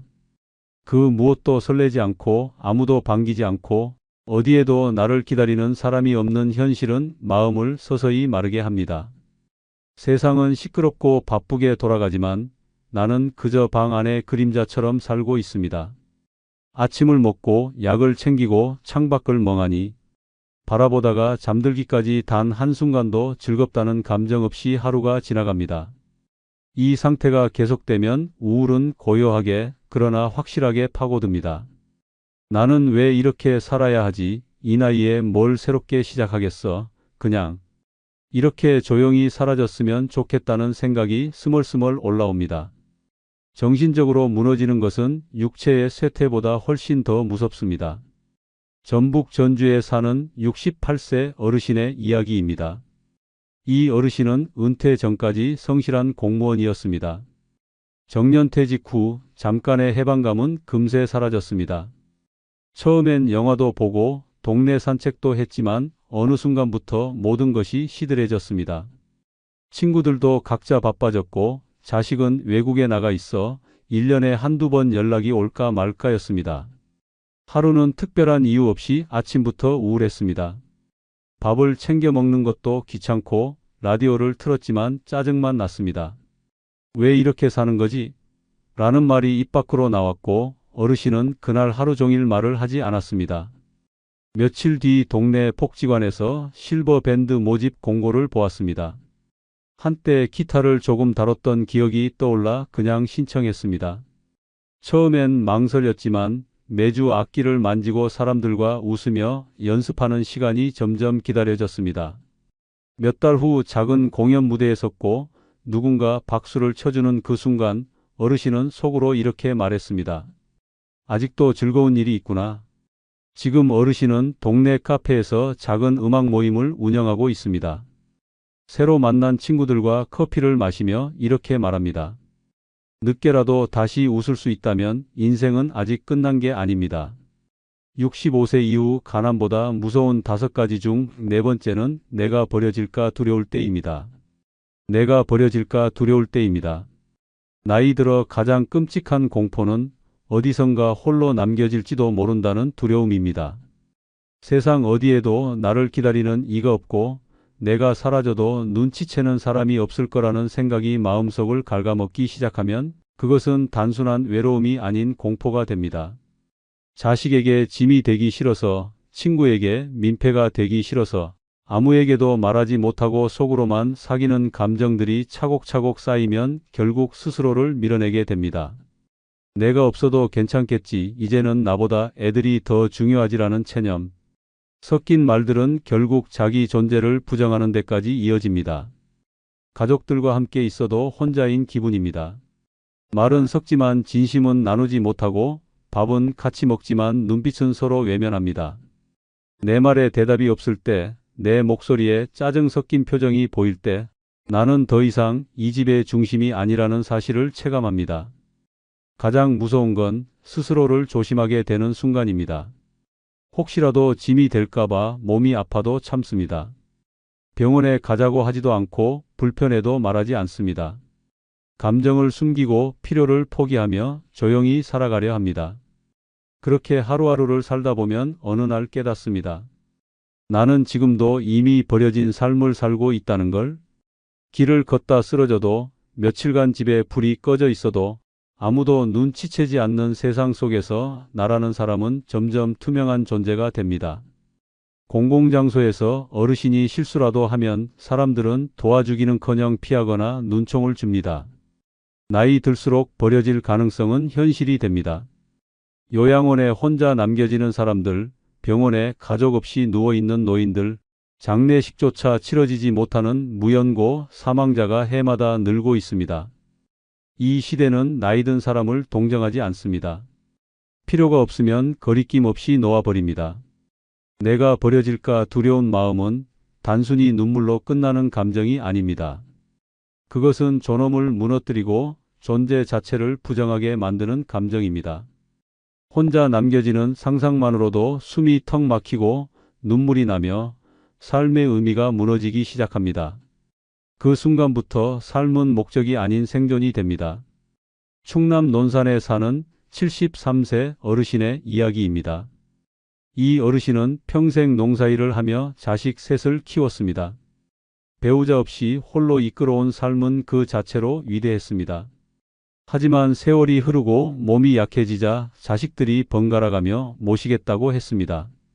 처음에는 고마웠지만 시간이 갈수록 자식들 사이에서 어르신은 돌려 맡겨지는 짐이 되었습니다. 어느 날 둘째 아들 집에서 지내던 중 며느리의 무심한 말이 귓가를 때렸습니다. 어머님, 이번 주는 저희도 좀 쉬어야 하니까 다음 주부터는 언니네 집으로 가주세요. 어르신은 아무 말 없이 짐을 쌌습니다. 그리고는 버스를 타고 집으로 향했습니다. 집이라고 해도 이미 오래전에 비워진 시골집이었습니다. 전기도 끊기고 먼지가 가득했지만 그곳이 차라리 마음이 편했습니다. 며칠 뒤 마을 이장이 찾아왔습니다. 어르신, 자녀분들한테 연락드릴까요? 어르신은 고개를 저으며 말했습니다. 이젠 괜찮아요. 혼자 있는 게 차라리 덜 미안하니까요. 그날 밤 어르신은 촛불을 켜놓고 묵묵히 앉아 있었습니다. 한참 후 작은 목소리로 혼잣말을 했습니다. 내가 이렇게 버려질 줄은 몰랐어. 그래도 여긴 내가 선택한 자리니까 괜찮아. 지금도 어르신은 시골집에 혼자 살고 있습니다. 가끔 마을 사람들이 찾아오면 세상에서 존재하는 듯한 기분이 든다고 합니다. 자식들에게는 더 이상 기댈 생각이 없고 언젠가 조용히 이곳에서 생을 마감할 생각이라고 합니다. 그의 얼굴에는 체념이 아닌 이상하리만큼 평온한 웃음이 남아 있었습니다. 65세 이후 가난보다 무서운 5가지 중 5번째는 내가 사라져도 아무도 눈치채지 않을 것 같을 때입니다. 내가 사라져도 아무도 눈치채지 않을 것 같을 때입니다. 세상에서 가장 서글픈 감정은 외로움이 아닙니다. 존재 자체가 무의미하다고 느껴지는 절망입니다. 아침에 눈을 떠도 반겨주는 사람이 없고 저녁에 불을 꺼도 기다리는 이 하나 없을 때 삶은 무채색 그림자처럼 흐려집니다. 한때는 나 없으면 안 될 것 같았던 자식들이 이제는 바쁘다는 말로 안부조차 묻지 않고 친구들은 하나둘씩 떠나며 연락이 끊겼고 하루 종일 한마디도 말하지 않고 보낸 날이 익숙해졌습니다. 그런 삶 속에서 문득 내가 지금 당장 이 세상에서 사라져도 누가 알아챌까 하는 생각이 스쳐갑니다. 전화기엔 걸려오는 번호가 없습니다. 문 앞에 놓인 우편물도 택배도 없습니다. 생일날 축하 메시지 하나 없고 특별한 날도 없습니다. 그러다 문득 이런 생각이 듭니다. 내가 없어도 아무 일도 일어나지 않겠구나. 그런 생각은 곧 고요한 공포가 됩니다. 이름을 부르는 사람이 없습니다. 식당에 가도 병원에 가도 마트에 가도 누군가 나를 알아보는 일이 없습니다.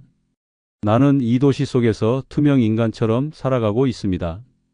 옆집에 누가 사는지도 모르고 나도 그들에게 어떤 존재도 아닙니다.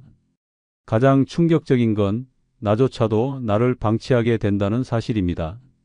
누군가 날 걱정해 줄 것이라는 기대가 사라지면 밥을 안 먹어도 약을 깜빡해도 쓰레기를 버리지 않아도 신경 쓰지 않게 됩니다. 점점 나는 살고 있다는 감각을 잃어버리고 그냥 있다는 상태로 굳어집니다. 사람은 관계 속에서 존재감을 느낍니다.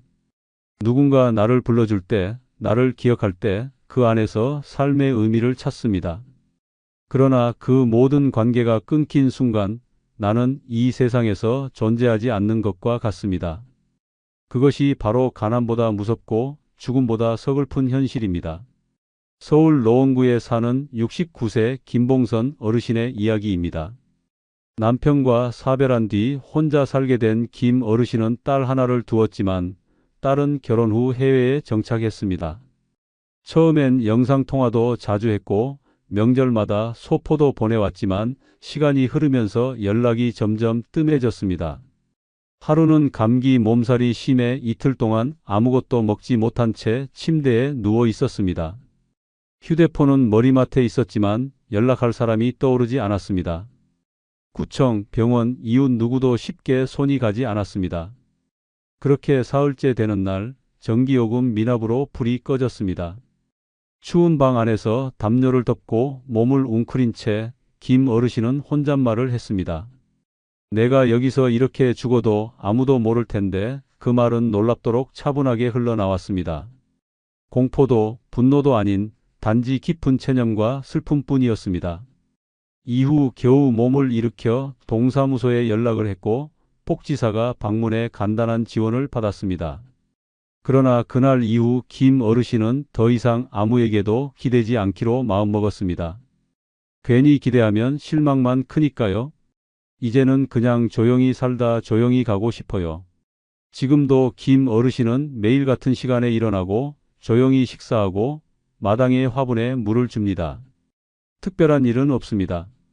하지만 그 삶 속에서 가장 큰 두려움은 여전히 남아 있습니다. 내가 사라져도 아무도 모른다면 나는 대체 왜 존재하는 걸까? 그 질문은 아직도 그녀의 마음속에 무겁게 내려앉아 있습니다. 끝으로 구독, 좋아요 부탁드립니다. 감사합니다.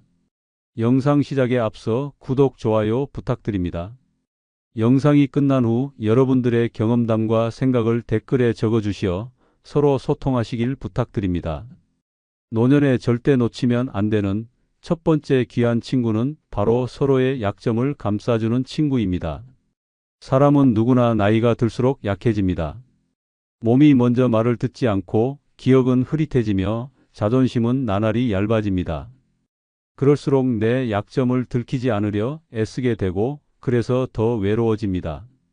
하지만 그런 순간 내 약점을 굳이 드러내지 않아도 알아채고 감싸주는 친구가 있다면 세상은 덜 두렵고 하루하루가 견딜만해집니다. 젊을 때는 경쟁하고 비교하고 더 나아지려 애쓰지만 노년의 우정은 그 모든 것을 벗은 진짜 마음으로부터 시작됩니다. 약점을 감싸준다는 것은 나의 부족함을 알아도 그것을 흉보지 않고 오히려 감싸주는 넉넉함을 의미합니다. 배려로 다가오고 따뜻한 눈빛으로 말없이 감싸주며 때로는 아무 일 없었다는 듯이 웃어주는 친구는 노년의 보석과도 같습니다. 노년이 되면 실수는 늘고 깜빡깜빡하는 일도 많아지며 생각 없이 뱉은 말 한마디가 상처가 되기도 합니다. 그럴 때 상대를 탓하기보다 그 마음을 먼저 헤아려주는 친구는 절대적인 힘이 됩니다. 허술함조차 예쁘다고 말해주는 그 친구는 세상의 냉랭함에서 나를 지켜주는 마지막 울타리입니다.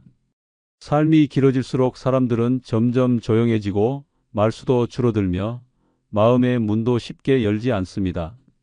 하지만 서로의 약점을 감싸주는 친구는 말보다 먼저 움직입니다.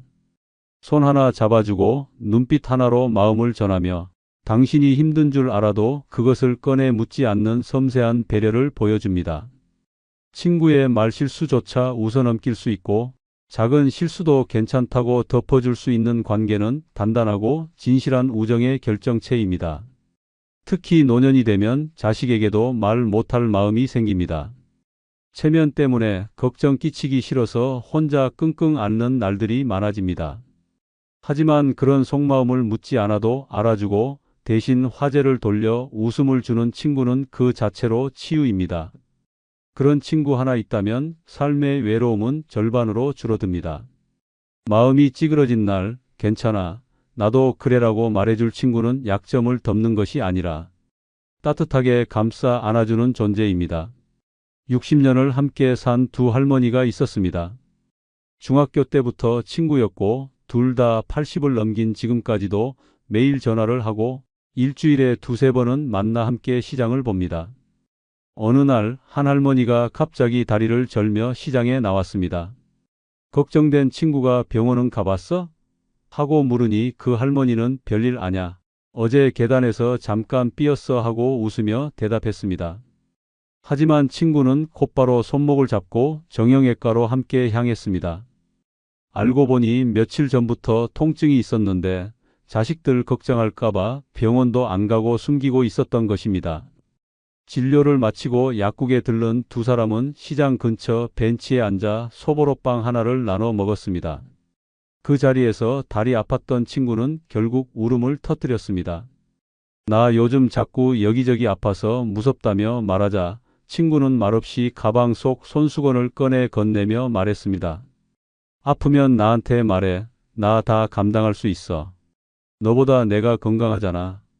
그 말에 둘 다 웃음 반 눈물 반이 되어 결국 빵 부스러기 묻은 손으로 서로의 손을 꼭 잡았습니다. 누가 보면 그냥 평범한 두 노인의 하루지만 서로의 약점을 감싸 안는 그 순간은 세상 어떤 장면보다도 감동적이었습니다. 그날 이후로 두 사람은 서로를 내 약점 담당 친구라고 부릅니다. 두 번째 친구는 서로 자존심 없이 진심을 나누는 친구입니다. 나이가 들수록 사람들은 말이 적어지고 감정 표현도 인색해집니다. 마음은 복잡한데 입은 굳게 다물고 괜찮다는 말로 모든 걸 덮으려 합니다. 그런 날들이 쌓이면 외로움은 깊어지고 결국 마음의 문은 더 굳게 닫히게 됩니다. 하지만 그 문을 아무렇지 않게 열 수 있는 친구가 있다면 그건 인생이 준 가장 값진 선물입니다. 자존심 없이 진심을 나눈다는 것은 거칠에 없는 대화를 한다는 뜻입니다.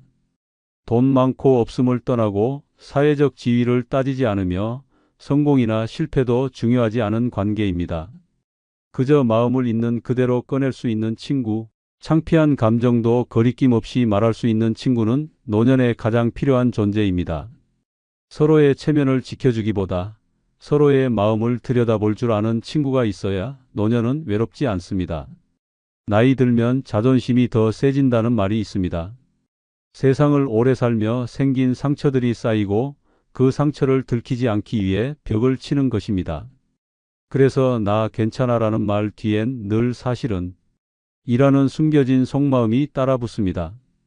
그런 마음을 단박에 알아차리고 그럴 줄 알았어. 나도 그래라고 맞장구 쳐줄 수 있는 친구가 있다면 그 사람은 마음의 방 안에 불을 켜주는 존재입니다. 진심을 나눈다는 것은 말뿐 아니라 행동으로 보여주는 것입니다. 힘들다는 말을 못해도 얼굴만 보고도 알아채고 어색한 웃음 속에서 눈빛 하나로 안부를 묻고 힘든 순간 찾아오지 않아도 언제든 곁에 있을 거란 믿음을 주는 친구가 진정한 친구입니다. 자존심은 접어두고 나 요즘 좀 무서워라고 말할 수 있는 사이, 나 그 말 듣고 서운했어라고 말할 수 있는 용기 있는 우정은 나이 들수록 더욱 절실해집니다. 진심이 통하는 친구는 말로 설명하지 않아도 통합니다. 오랜 세월에 쌓인 신뢰와 추억은 말보다 깊은 대화를 가능하게 합니다. 자존심 따위는 내려놓고 때론 미련하게 울어도 괜찮고 질투와 원망이 섞인 속내도 모두 꺼내놓을 수 있는 그 관계는 무엇과도 바꿀 수 없는 인생의 위로입니다. 경기도 수원에 사는 박영자 할머니는 75세입니다. 그녀는 중학교 동창이자 60년 친구인 김복자 할머니와 함께 매주 일요일마다 공원 벤치에서 점심을 나눠 먹습니다. 어느 날 김복자 할머니가 약속 시간보다 30분 늦게 도착했습니다. 박영자 할머니는 잔뜩 화가 나 있었지만 아무 말 하지 않았습니다. 김복자 할머니는 앉자마자 갑자기 눈물을 흘리기 시작했습니다. 영자야, 나 아들한테 서운한 말 들었어. 내가 짐처럼 느껴진다더라. 그 말에 박영자 할머니는 아무 말 없이 손을 잡아줬습니다. 그리고는 한참을 침묵하다가 조용히 말했습니다. 나도 전에 며느리가 그런 말해서 며칠을 울었어. 근데 복자야, 우린 서로 있잖아. 짐이라니 우리는 서로의 보물이야. 그 말을 듣고 두 사람은 웃음과 눈물이 뒤섞인 표정으로 닭강정을 나눠 먹었습니다. 닭강정은 식었지만 마음은 따뜻하게 데워졌습니다. 그렇게 두 할머니는 자존심 없이 진심을 꺼내며 서로의 마음을 채워줬습니다. 누군가에게는 평범한 하루였지만 두 사람에겐 인생에서 가장 따뜻한 일요일이었습니다. 세 번째 친구는 내가 없는 자리에 나를 칭찬하는 친구입니다. 많은 사람은 앞에서는 웃지만 돌아서면 평가하고 비교하고 깎아내리기 바쁩니다. 젊었을 땐 그런 말에 무뎌질 수 있지만 나이가 들수록 그런 소문 하나가 깊은 상처가 됩니다. 특히 내 존재가 점점 작아지는 노년엔 누군가의 따뜻한 말 한마디가 하루의 기운이 되고 한 줄의 칭찬이 살아갈 이유가 됩니다. 나 없는 자리에서 나를 칭찬하는 친구는 진짜입니다. 그 친구는 나를 사랑하는 사람입니다. 아무 대가 없이 아무 이유 없이 그냥 나라는 사람 자체를 존중하고 내가 없는 자리에서도 나의 좋은 점을 대신 이야기해주는 사람입니다. 그런 친구는 세상에서 가장 강한 믿음을 주는 존재입니다.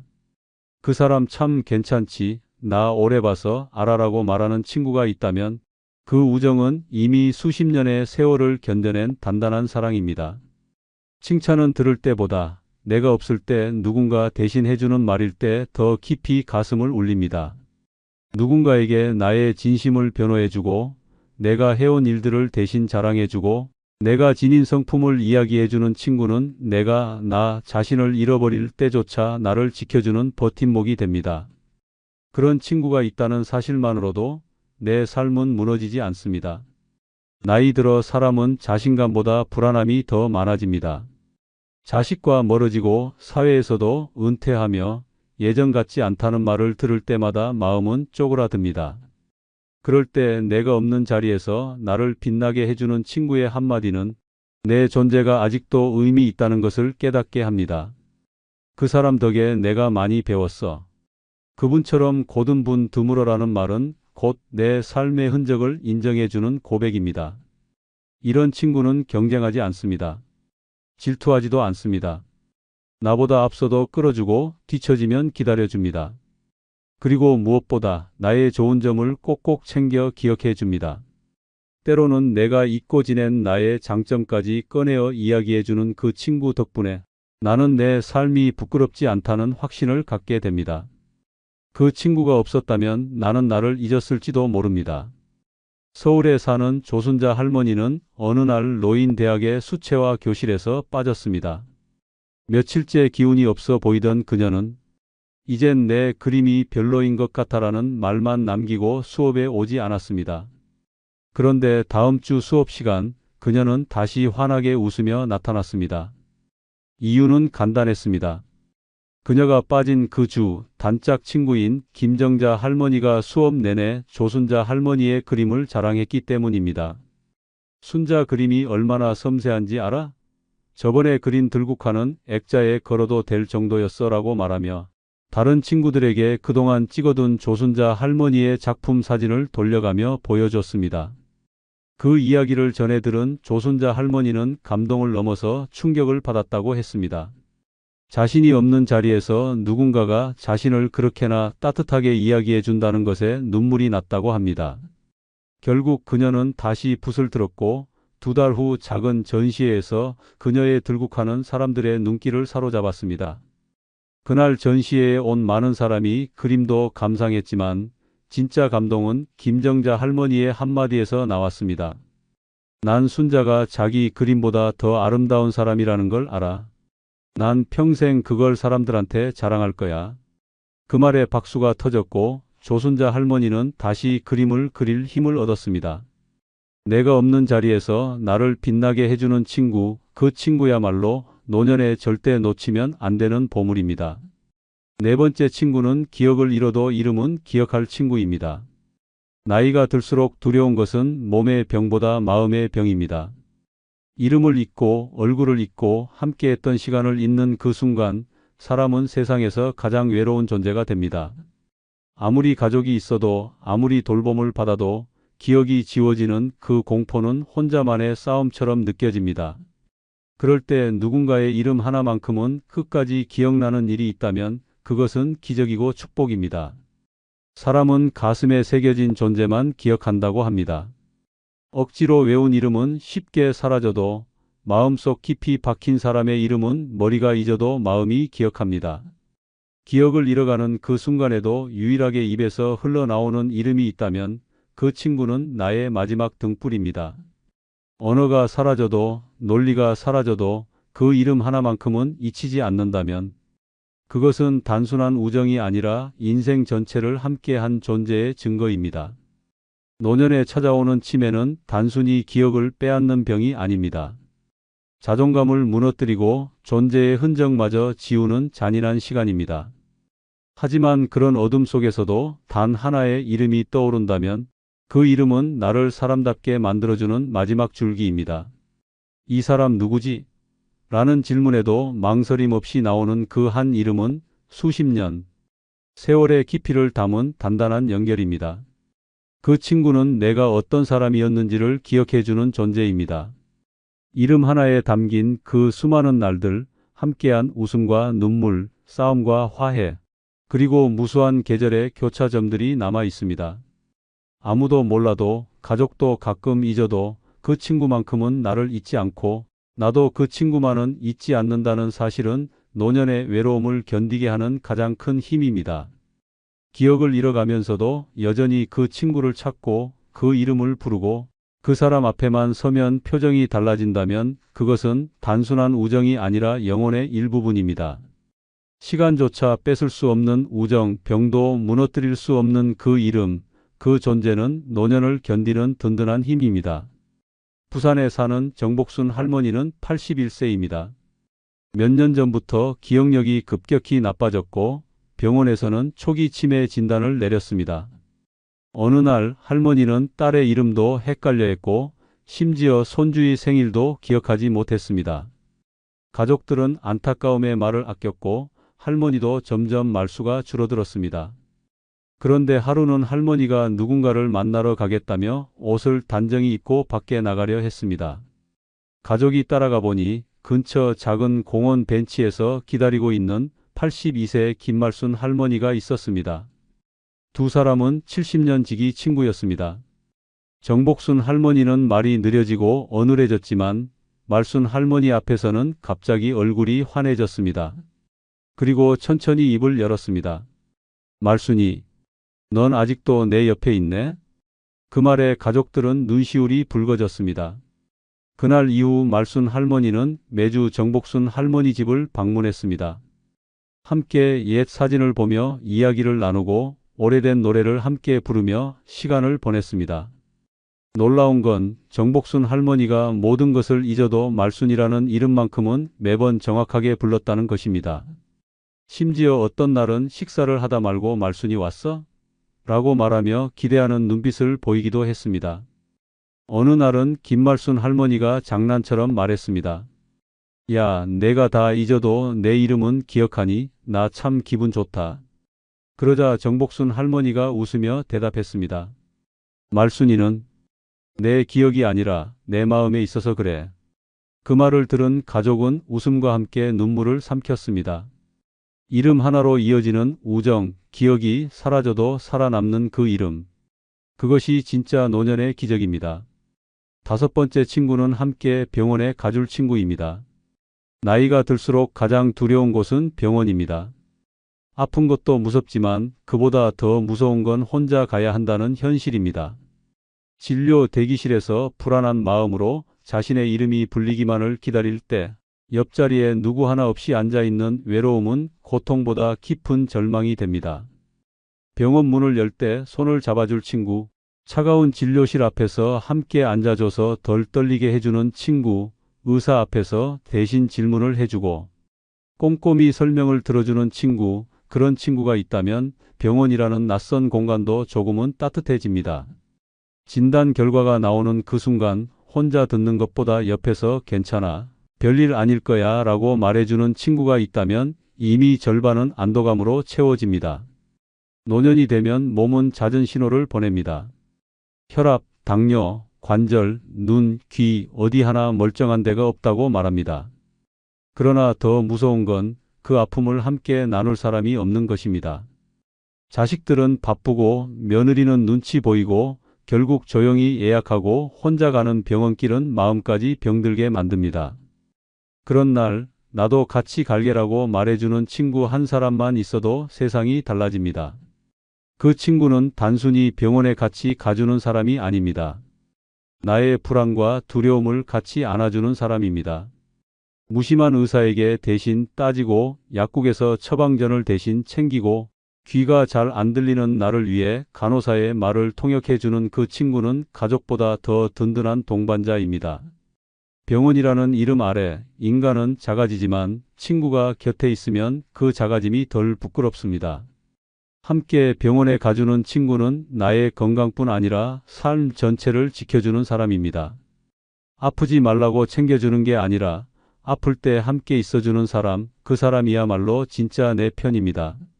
걱정스럽지만 태연하게 웃어주고 겁이 나지만 먼저 손을 내밀어주는 그 친구는 노년이라는 외로운 시간 속에서 나를 붙잡아주는 가장 따뜻한 존재입니다.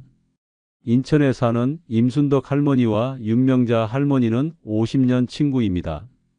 둘은 아침마다 함께 산책을 하고 가끔 동네 약국에서 혈압을 재고 점심은 꼭 둘이서만 먹습니다.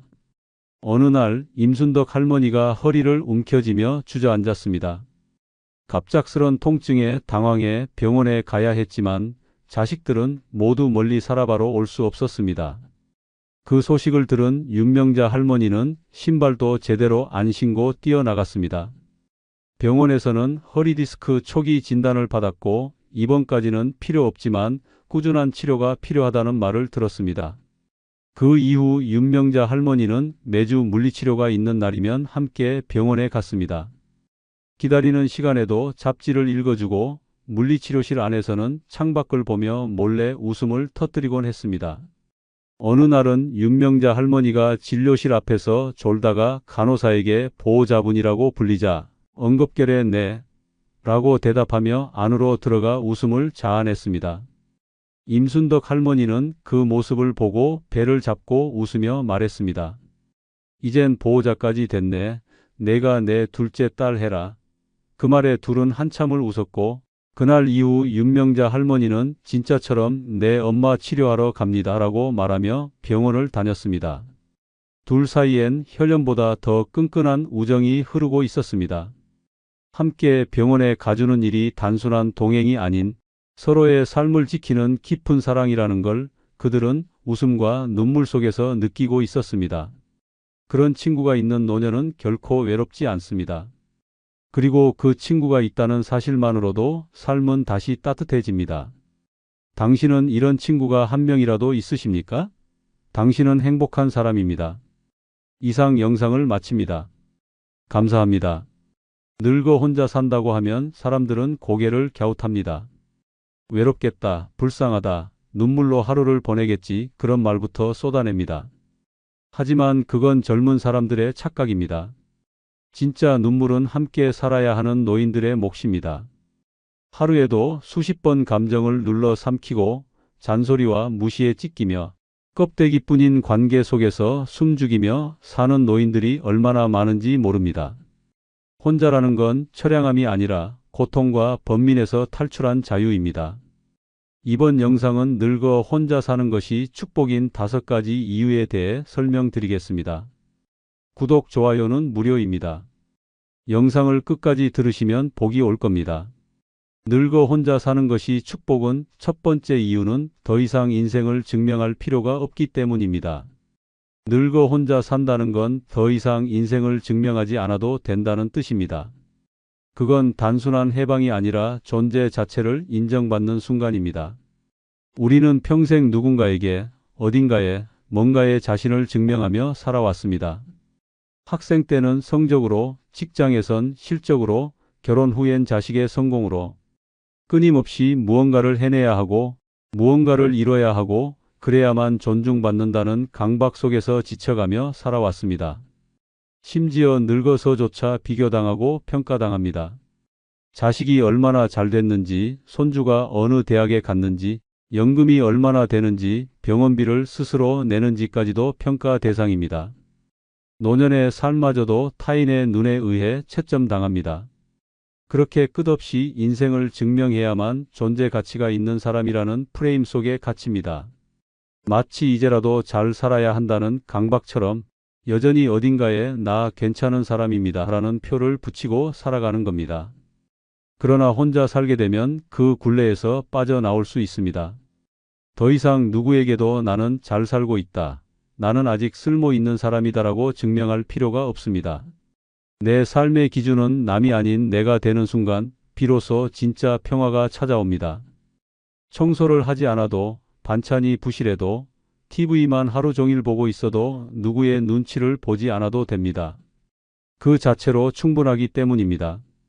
나는 내 존재만으로도 의미 있고 누구의 평가 없이도 괜찮습니다. 증명의 굴레는 가족에게서도 시작됩니다. 부모로서, 배우자로서 자식들에게 괜찮은 어른임을 끊임없이 보여줘야 한다는 강박이 있습니다. 심지어 나는 너희에게 짐이 되지 않을 거야 라는 말조차 증명의 또 다른 방식입니다. 그러나 생각해보면 왜 늙었다고 계속 증명해야 합니까? 왜 더 이상 소득이 없다고, 사회에서 역할이 없다고 죄책감을 가져야 합니까? 혼자 살면 그 모든 보여주기가 사라집니다. 이제는 보여주지 않아도 되는 삶이 시작됩니다. 나는 이제 충분히 살아냈고 그 자체로 족합니다. 실제 사례가 있습니다. 75세 문정순 할머니는 젊은 시절부터 완벽한 엄마, 성실한 아내, 성과 좋은 교사로 살기 위해 늘 바쁘게 움직였습니다. 자식 셋 모두 대학에 보냈고 교직에서도 인정을 받으며 퇴직했습니다. 그러나 정작 은퇴하고 나서부터 공허함이 밀려왔습니다. 더 이상 보여줄 성과가 없다는 사실이 그녀를 불안하게 만들었습니다. 무엇을 하지 않으면 나는 아무것도 아니다라는 생각이 마음을 갉아먹었습니다. 어느 날 동네 마트에서 만난 지인의 말이 결정적인 계기가 되었습니다. 아직도 그 정장 입고 다녀요? 은퇴했으면 이제 좀 쉬어도 되잖아요. 그 말이 머릿속을 맴돌았습니다. 그래, 왜 나는 아직도 누군가에게 괜찮은 사람처럼 보이려고 애쓰고 있었을까? 그날 이후 문 할머니는 화장을 지우고 정장을 옷장에서 꺼냈습니다. 그리고 마음을 다잡고 혼자 살기로 결심했습니다. 자식들에게는 이제는 나를 위해 살겠다고 선언했습니다. 이사 후 첫날 문 할머니는 하루 종일 아무것도 하지 않았습니다. 아침을 굶고 점심엔 라면을 먹고 소파에 누워 오래된 드라마 재방송을 보며 시간을 보냈습니다. 처음엔 괜히 죄책감이 밀려왔지만 이틀째부터는 오히려 마음이 편안해졌다고 합니다. 이래도 괜찮구나, 아무것도 안 해도 괜찮구나라는 생각이 머릿속을 채웠습니다. 3일째 되는 날엔 파자마 차림으로 베란다에 앉아 차를 마시며 이런 말을 했다고 합니다. 나는 지금 나를 증명하지 않는 삶을 살고 있다. 지금 문 할머니는 취미로 퍼즐을 맞추고 동네 도서관에 가서 아무 책이나 골라 읽습니다. 아무 목적 없이, 아무 성과 없이 그저 재미있어서 합니다. 때로는 하루 종일 멍하니 있는 날도 있습니다. 그런데도 이게 진짜 사는 거구나라는 느낌이 든다고 합니다.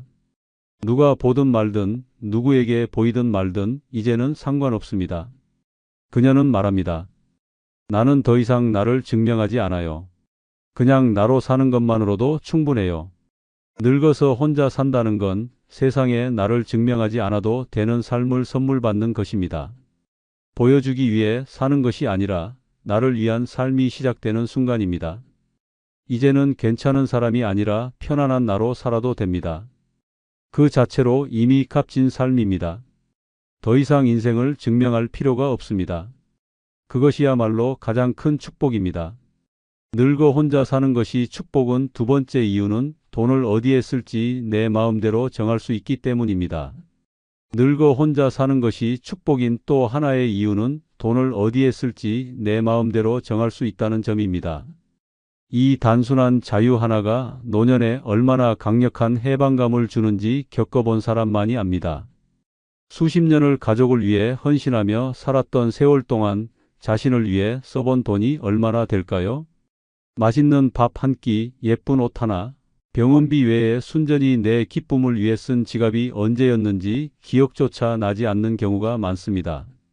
자식 교육, 남편 용돈, 손주의 장난감, 며느리 생일 선물까지 노인의 지갑은 항상 남을 위해 열려 있었습니다. 하지만 정작 본인의 치아가 흔들려도 치과 진료는 미루고 무릎이 아파도 파스를 붙이고 참고 살았습니다. 그 이유는 하나입니다. 돈을 내가 아닌 남을 위해 써야 했기 때문입니다. 노인의 돈은 가족에게는 언제든 꺼내 쓸 수 있는 비상금으로 여겨지고 정작 본인은 허락 없이 쓸 수 없는 은행 직원처럼 살아왔습니다. 혼자 살면 그 모든 족쇄가 풀립니다. 누가 뭐라 하든 내 돈은 내 손 안에 있고 그것을 어디에 쓸지는 오로지 내 결정입니다. 갑자기 꽃이 사고 싶으면 꽃집으로 향하고 삼겹살이 먹고 싶으면 혼자 고깃집에 들어가도 됩니다. 아침부터 시장통에서 파는 도넛 하나에도 웃을 수 있고 백화점에서 분홍색 블라우스를 하나 집어 들고도 후회하지 않습니다. 누가 뭐라 하지 않기 때문입니다. 누군가의 눈치를 볼 필요가 없습니다. 돈이란 것은 금액보다 그 쓰임이 중요한데 남에게 설명하지 않고도 쓰는 돈이야말로 진짜 자유를 느끼게 해줍니다. 한 번은 충격적인 이야기를 들은 적이 있습니다. 68세 김영자 할머니는 30년 넘게 자식들 뒷바라지를 하며 살아왔습니다. 젊을 때부터 허리띠를 졸라매며 생활했고 남편은 돈이 들어오면 술과 담배로 날려버리기 일쑤였습니다. 자식 셋을 대학에 보내기 위해 보험도 해약하고 비상금도 털고 심지어 금가락지까지 팔았습니다. 그 와중에 단 한 번도 자신을 위해 돈을 쓴 적이 없었습니다. 그러던 어느 날 둘째 아들이 결혼을 하면서 그녀에게 전셋집 보증금을 요구했습니다. 한치의 망설임 없이 줬고 남은 돈은 겨우 월세방 하나 구할 정도였습니다. 그 방에서 살기 시작하면서 처음으로 혼자만의 돈을 가지게 된 김 할머니는 놀라운 선택을 했습니다. 평소 눈여겨봤던 미용실에 들어가 단발머리를 싹둑 잘라버리고 분홍색 파마머리로 스타일을 바꾸었습니다. 이웃들은 깜짝 놀랐고 자식들은 전화로 노망났냐고 쏘아 붙였습니다. 하지만 김 할머니는 웃으며 말했습니다. 처음으로 내 돈 내 마음대로 써봤어요. 기분이 세상을 다 가진 것 같았어요. 그날 이후 김 할머니는 주말마다 혼자 영화관에 갑니다. 관객석 맨 뒷줄에 앉아 콜라와 팝콘을 즐기며 웃고 울고 합니다. 전에 한 번은 로맨틱 코미디 영화를 보다가 혼자 키득거리며 웃었는데 옆자리 청년이 돌아보며 말했습니다. 할머니, 되게 즐거워 보이시네요. 그 말에 김 할머니는 처음으로 눈물이 났다고 합니다. 자신을 위해 돈을 쓰고 그것이 웃음이 되어 돌아왔던 그날의 감동을 아직도 잊지 못한다고 말합니다. 늙어 혼자 산다는 건 결국 나를 위해 살아가는 법을 배우는 일입니다. 돈을 어디에 쓸지 내가 결정할 수 있다는 것, 그것은 자유 이상의 행복입니다. 이제는 남이 아닌 나에게 돈을 써도 됩니다. 평생 참아온 작은 사치, 그건 축복입니다. 지금부터라도 지갑을 열어보십시오. 그 안엔 아직도 행복을 살 수 있는 기회가 남아 있습니다. 늙어 혼자 사는 것이 축복은 세 번째 이유는 불편한 사람과의 관계를 끊어도 되기 때문입니다. 늙어 혼자 산다는 것은 결국 관계라는 굴레에서 벗어나는 일입니다. 불편한 사람과의 관계를 끊을 수 있다는 건 노년에 주어지는 가장 강력한 자유입니다. 젊을 때는 가족이니까, 직장이니까, 사회적 체면이 있으니까 억지로 웃고 억지로 맞춰가며 살아야 했습니다. 내키지 않는 전화에 억지로 응답하고 마음에도 없는 말로 상처를 덮으며 살아왔습니다. 그러면서도 속은 썩어갔고 마음은 점점 황폐해졌습니다. 늙어서까지 그 불편한 관계를 유지하느라 자신을 망가뜨리는 사람들이 얼마나 많은지 모릅니다. 가장 독한 관계는 피 한 방울 섞인 가족입니다. 자식이라는 이름 아래, 형제라는 명분 아래, 은혜라는 덫 아래에서 벗어나지 못한 채 평생을 종처럼 살다 가는 노인이 수두룩합니다. 명절마다 얼굴을 붉히고 돈 문제로 갈등을 빚고 말 한마디에 가슴에 비수를 꽂는 그런 관계를 유지하면서도 어쩔 수 없지라는 말로 스스로를 옭아매고 삽니다. 하지만 진실은 다릅니다. 이제는 끊어도 됩니다. 늙어서 혼자 산다는 건 관계의 사슬을 하나씩 풀어낼 수 있는 절호의 기회입니다. 그래도 가족인데라는 말보다 더 무서운 독이 없습니다. 그 말에 목줄이 묶이고 그 말에 마음이 찢어집니다. 하지만 혼자 사는 순간 선택이 가능해집니다. 따뜻한 사람만 곁에 두면 됩니다. 나를 배려해주는 사람, 내 말에 귀 기울여주는 사람, 나를 사람답게 대해주는 사람만 옆에 두고 나머지는 과감히 밀어낼 수 있습니다. 연락하지 않아도 됩니다. 명절이라고 안부 인사 돌리지 않아도 됩니다. 그들을 만나지 않는다고 해서 내가 나쁜 사람이 되는 것도 아닙니다. 오히려 나를 지키는 일입니다. 불편한 관계를 끊고 나면 공기가 달라집니다. 호흡이 깊어지고 마음이 가벼워집니다. 그동안 얼마나 많은 감정을 억눌렀는지, 얼마나 많은 밤을 분노와 눈물로 지새웠는지 알게 됩니다. 그리고 그제야 비로소 진짜 웃음이 나옵니다. 혼자라는 것이 곧 자유라는 걸 깨닫는 순간 인생이 다시 시작됩니다. 실제 사례가 하나 있습니다. 70세 윤말순 할머니는 평생을 시누이와의 갈등 속에서 살아왔습니다. 시댁과 가까운 곳에 살다 보니 시누이와 얼굴을 마주칠 일이 잦았고 그때마다 시누이는 윤 할머니의 옷차림, 음식, 집안일까지 하나하나 간섭했습니다. 노인네가 무슨 치장을 하냐, 애들 교육 똑바로 못 시켜서 그렇다 등 듣는 말마다 심장을 후벼 팠습니다. 남편은 가족끼리 그러는 거지라며 늘 시누이 편을 들었습니다. 그렇게 40년을 참고 살아온 윤 할머니는 남편이 세상을 떠난 뒤 드디어 결심했습니다. 집을 정리하고 동네도 떠났습니다.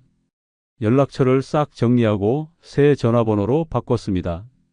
시누이가 알 방법이 없도록 깨끗이 사라졌습니다. 이사를 하고 첫날 작은 원룸에 앉아 라면을 끓여 먹으면서 처음으로 살 것 같다는 말을 했다고 합니다.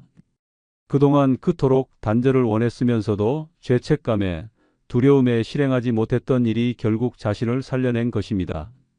지금 윤 할머니는 일주일에 2번 노래교실에 다니고 동네 꽃집에서 아르바이트도 합니다. 새 친구도 생겼고 이름을 불러주는 사람들이 생겼습니다. 더 놀라운 건 얼굴이 달라졌다는 것입니다. 주변 사람들은 피부가 맑아졌다, 웃는 모습이 진짜 여유로워 보인다고 말합니다. 윤 할머니는 말합니다. 나는 이제 내 감정을 아끼지 않아요. 나를 불편하게 하는 사람을 위해 웃어주지 않아요. 그게 나를 사랑하는 방법이에요. 늙어서 혼자 산다는 건 결국 나를 불편하게 했던 수많은 관계에서 해방되는 일입니다. 그건 단절이 아니라 회복입니다. 마음의 평화를 되찾는 시작입니다. 더 이상 불편한 관계에 끌려다니지 않아도 됩니다.